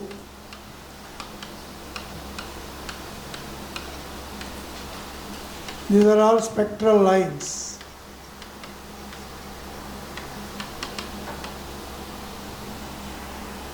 For normal eye, they look like a single line, but when observed with the help of an instrument called spectroscope of high resolving power, then it was found that each line consists of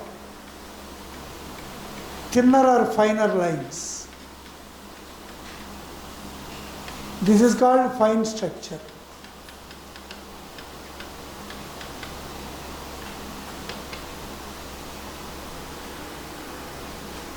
Now Bohr's model explains how the lines are formed. We already discussed. The lines are formed due to electronic transitions from higher to lower energy orbits. Each electronic transition will give a packet or bundle of energy. That packet or bundle gives one line. So how lines are formed were successfully explained by Bohr. But within a line, why thinner lines are observed? It is called fine structure with the help of an instrument called spectroscope. So Bohr cannot explain why the lines contain finer lines. That was explained by Sommerfeld. So in Sommerfeld's model,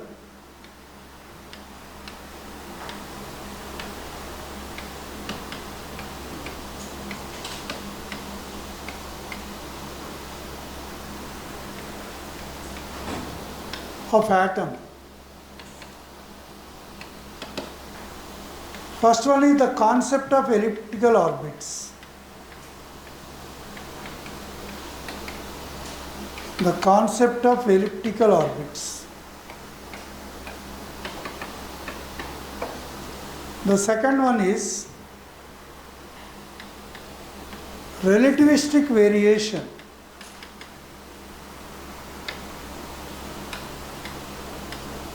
Relativistic variation of the mass of the electron.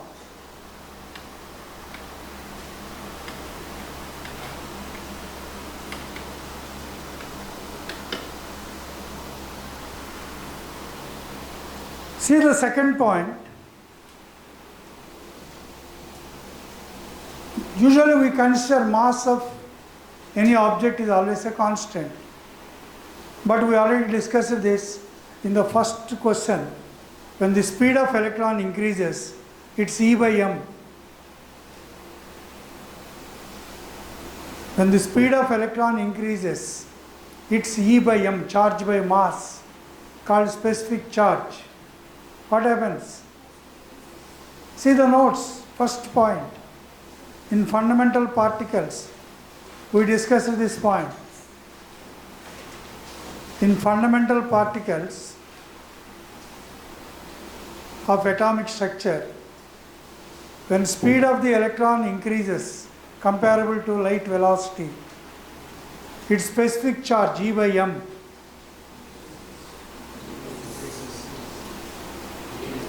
decreases. Why it decreases? Mass increases. So there we discussed this point already. As per Einstein's special theory of relativity, when particles are accelerated, in particular particle accelerators called cyclotron or synchrotron, they speed up the particle velocity, then the mass also increases. Same point Sommerfeld used here. The mass of the electron changes, variation. Variation of what? Mass of the electron. By which theory? Einstein's theory of relativity. We call it as relativistic variation of mass of electron. So here,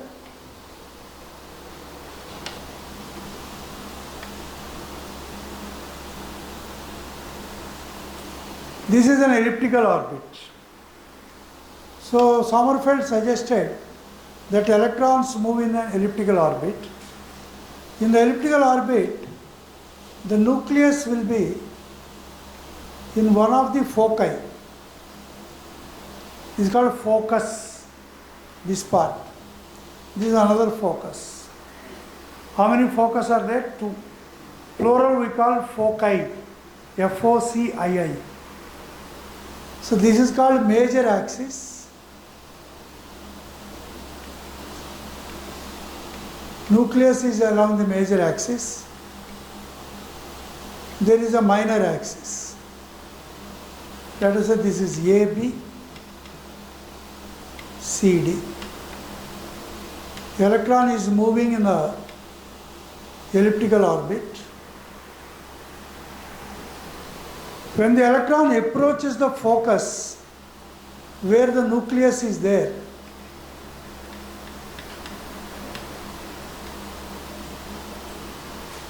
nucleus lies along the major axis in one of the foci.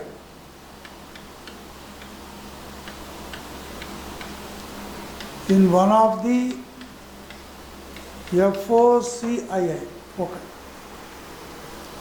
So what happens when it is approaching the focus, due to pull of the nucleus, the velocity increases. When velocity increases, the kinetic energy increases, but potential energy decreases.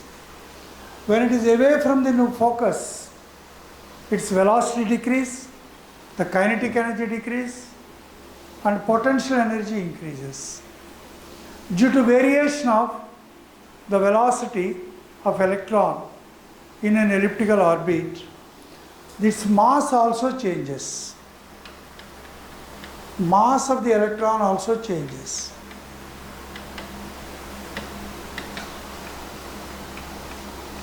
Changes due to change in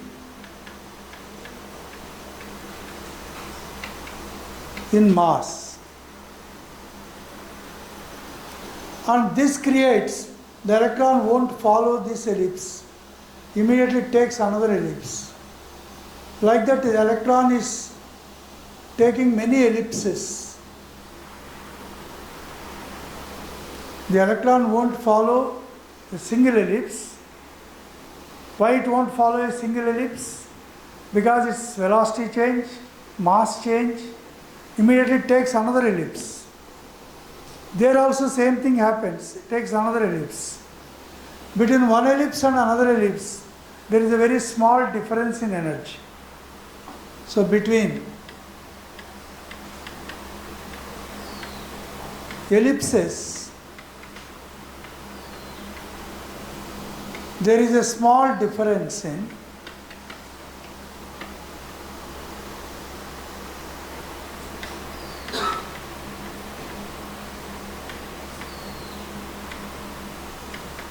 energy that causes fine division.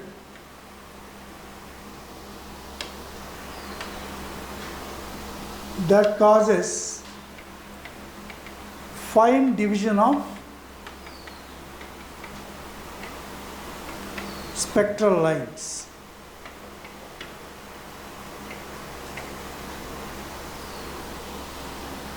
So between any two ellipses, what is the energy difference? Delta E, very small.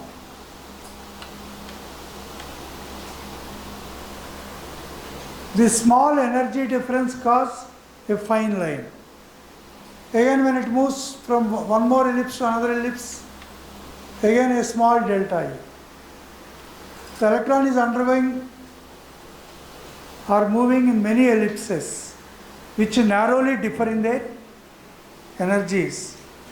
When an electron jumps from one circular orbit to another circular orbit, big quantum of energy is released. That gives a thick line. But here electron is not jumping from one circular to another circular, one ellipse to another ellipse. These two ellipses, they narrowly differ in their energies. This narrow difference in the energies between any two ellipses cause fine division of spectral lines. Here Sommerfeld introduced, to explain the nature of electron in an elliptical orbit, Sommerfeld introduced azimuthal quantum number. So, to explain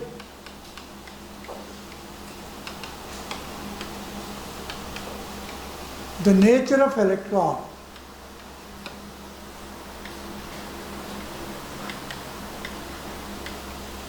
in an elliptical orbit,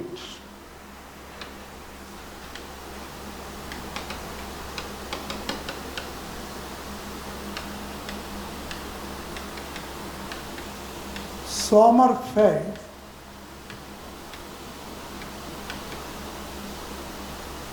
introduced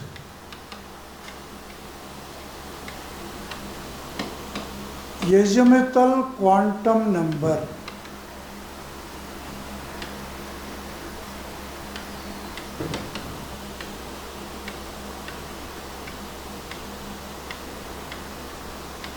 K. When Sommerfeld introduced, it was K. Now it is modified as L. And the values of N and K are related as, what is N? Principal quantum number suggested by Bohr. What is K? Suggested by Sommerfeld. n by k is equal to length of the major axis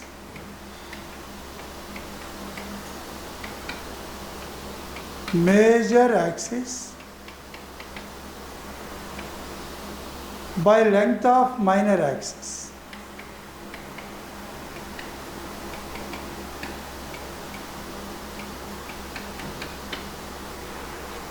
That is equal to AB by CD. If n by k is equal to 1, the orbit becomes circular.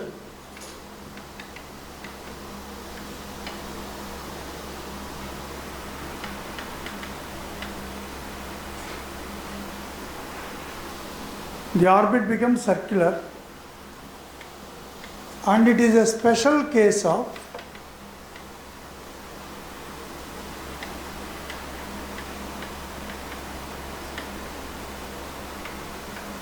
elliptical orbit.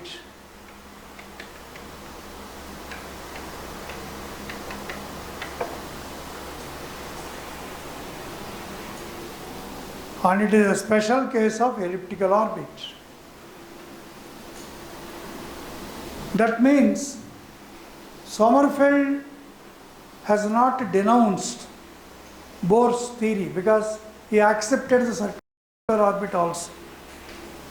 When the circular orbit will be there, if at all the ratio between n by k becomes 1, and he considered it is a special case of elliptical orbit.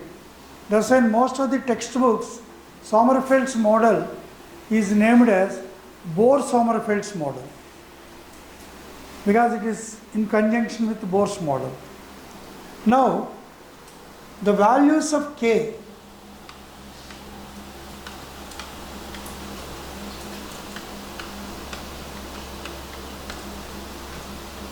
depend on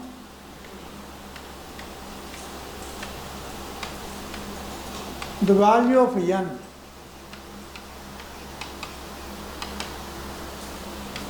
And k cannot be 0.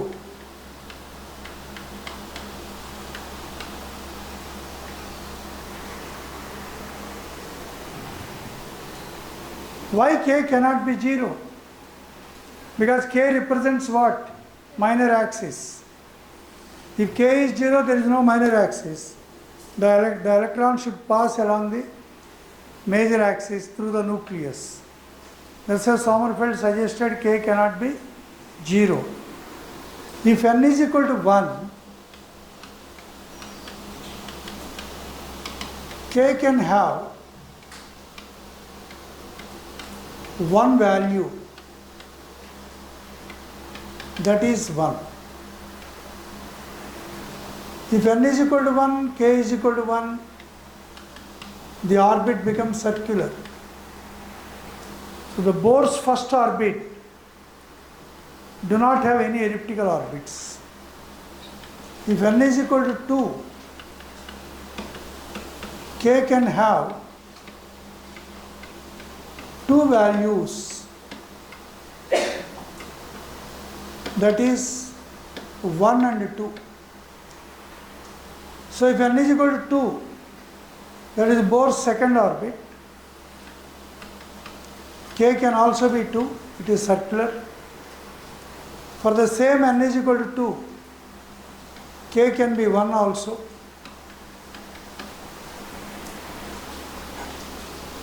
We are asking these questions, that's why I taught this entire thing. If n is equal to 3,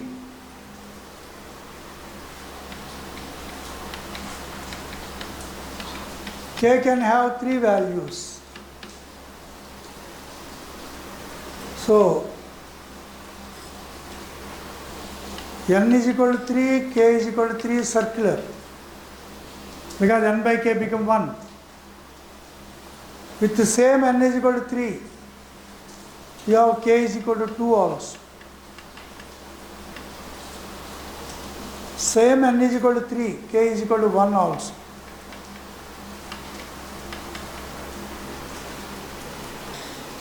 This is all Sommerfeld's model. to explain the fine structure of spectral lines. Or you can give a shortcut. Number of elliptical orbits is always equal to n minus 1. Number of elliptical orbits is always equal to n minus 1.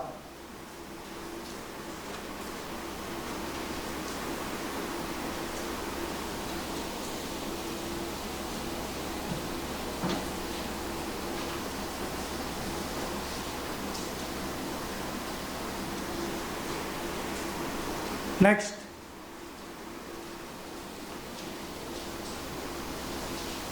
de Broglie's dual nature of electron.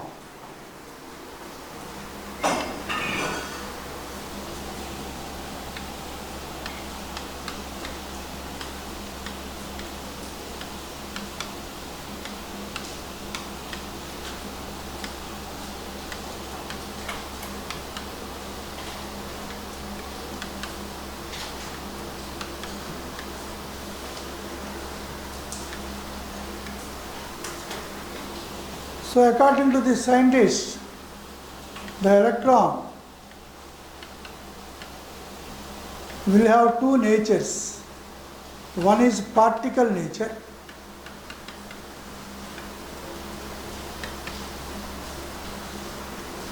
the other is wave nature.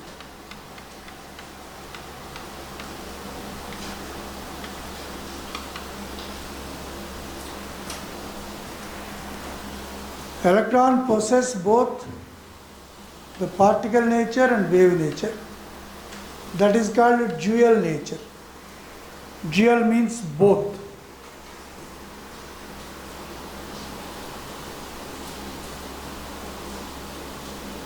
But when it possesses the wave nature, the electron waves should show diffraction patterns, because wave nature of light is confirmed by diffraction experiments. Thus, two scientists, Davison and Germer,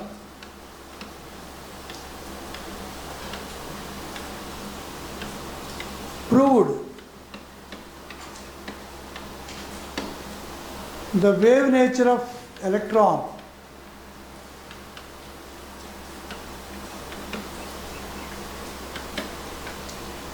by electron diffraction experiments.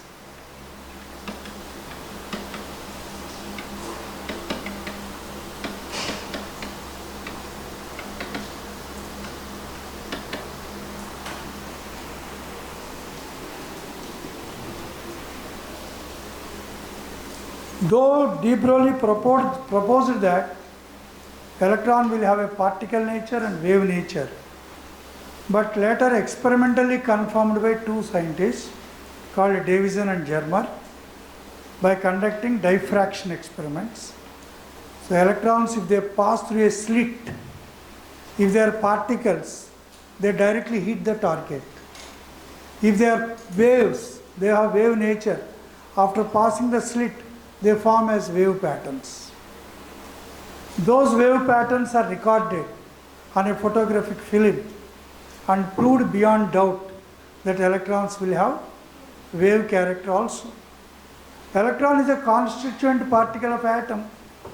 Atoms are constituent particles of matter. So if moving electron has wave nature, the moving material object should also have wave nature. So de Broglie also suggested that every moving material object will have wave nature. Means if you are playing cricket, the cricket ball which you are going to catch on the boundary line should have wave nature. But you are not seeing the cricket ball as cricket ball waves. You are seeing ball as ball only, particle only. Or a moving train, you are standing on a platform, a fast moving train is going or passing. Then you will see train compartments only, not train waves. But de Broglie suggested that every moving material object should possess wave nature. They are called matter waves. So why we are not able to perceive the matter waves? Matter waves are significant for microscopic particles with very small mass. They are insignificant for macroscopic objects. But to convert matter into matter wave, scientists are contemplating. Let us say in your, what is this area? Khasi Hills. In Khasi Hills, you are a native of this, but you are studying your post-graduation medicine in Harvard, and your mother wanted to send a favorite dish, some red rice with pork, that is famous in Khasi Hills. So that dish I can't name it. So if she want to send this dish to you in Harvard, if the technology develops, this entire matter, the favorite dish of you, should be converted into matter waves. And those matter waves will travel. You have a receiver end there, and you press a button with empty plate. So the entire matter will come to that. This is a assumption, scientific assumption. In future, they are doing many experiments, but matter is very stable. The stable solid matter, you can't convert into unstable waves. The energy required is very high. So that is an impossible attempt, but they are trying to convert matter into matter waves. So matter waves are significant only for particles with very small mass, negligible mass, if they are moving with less velocity. They become insignificant for macroscopic objects which are moving with higher velocities. That's why all materials which are moving, you don't see material waves, you see only material only. If you are going on a bike, you see a bike only, not a bike and you also a wave. Or you are running, you see a person only, not a person wave. Because you have become large mass. So de Broglie derived a relation for finding the wavelength of electron.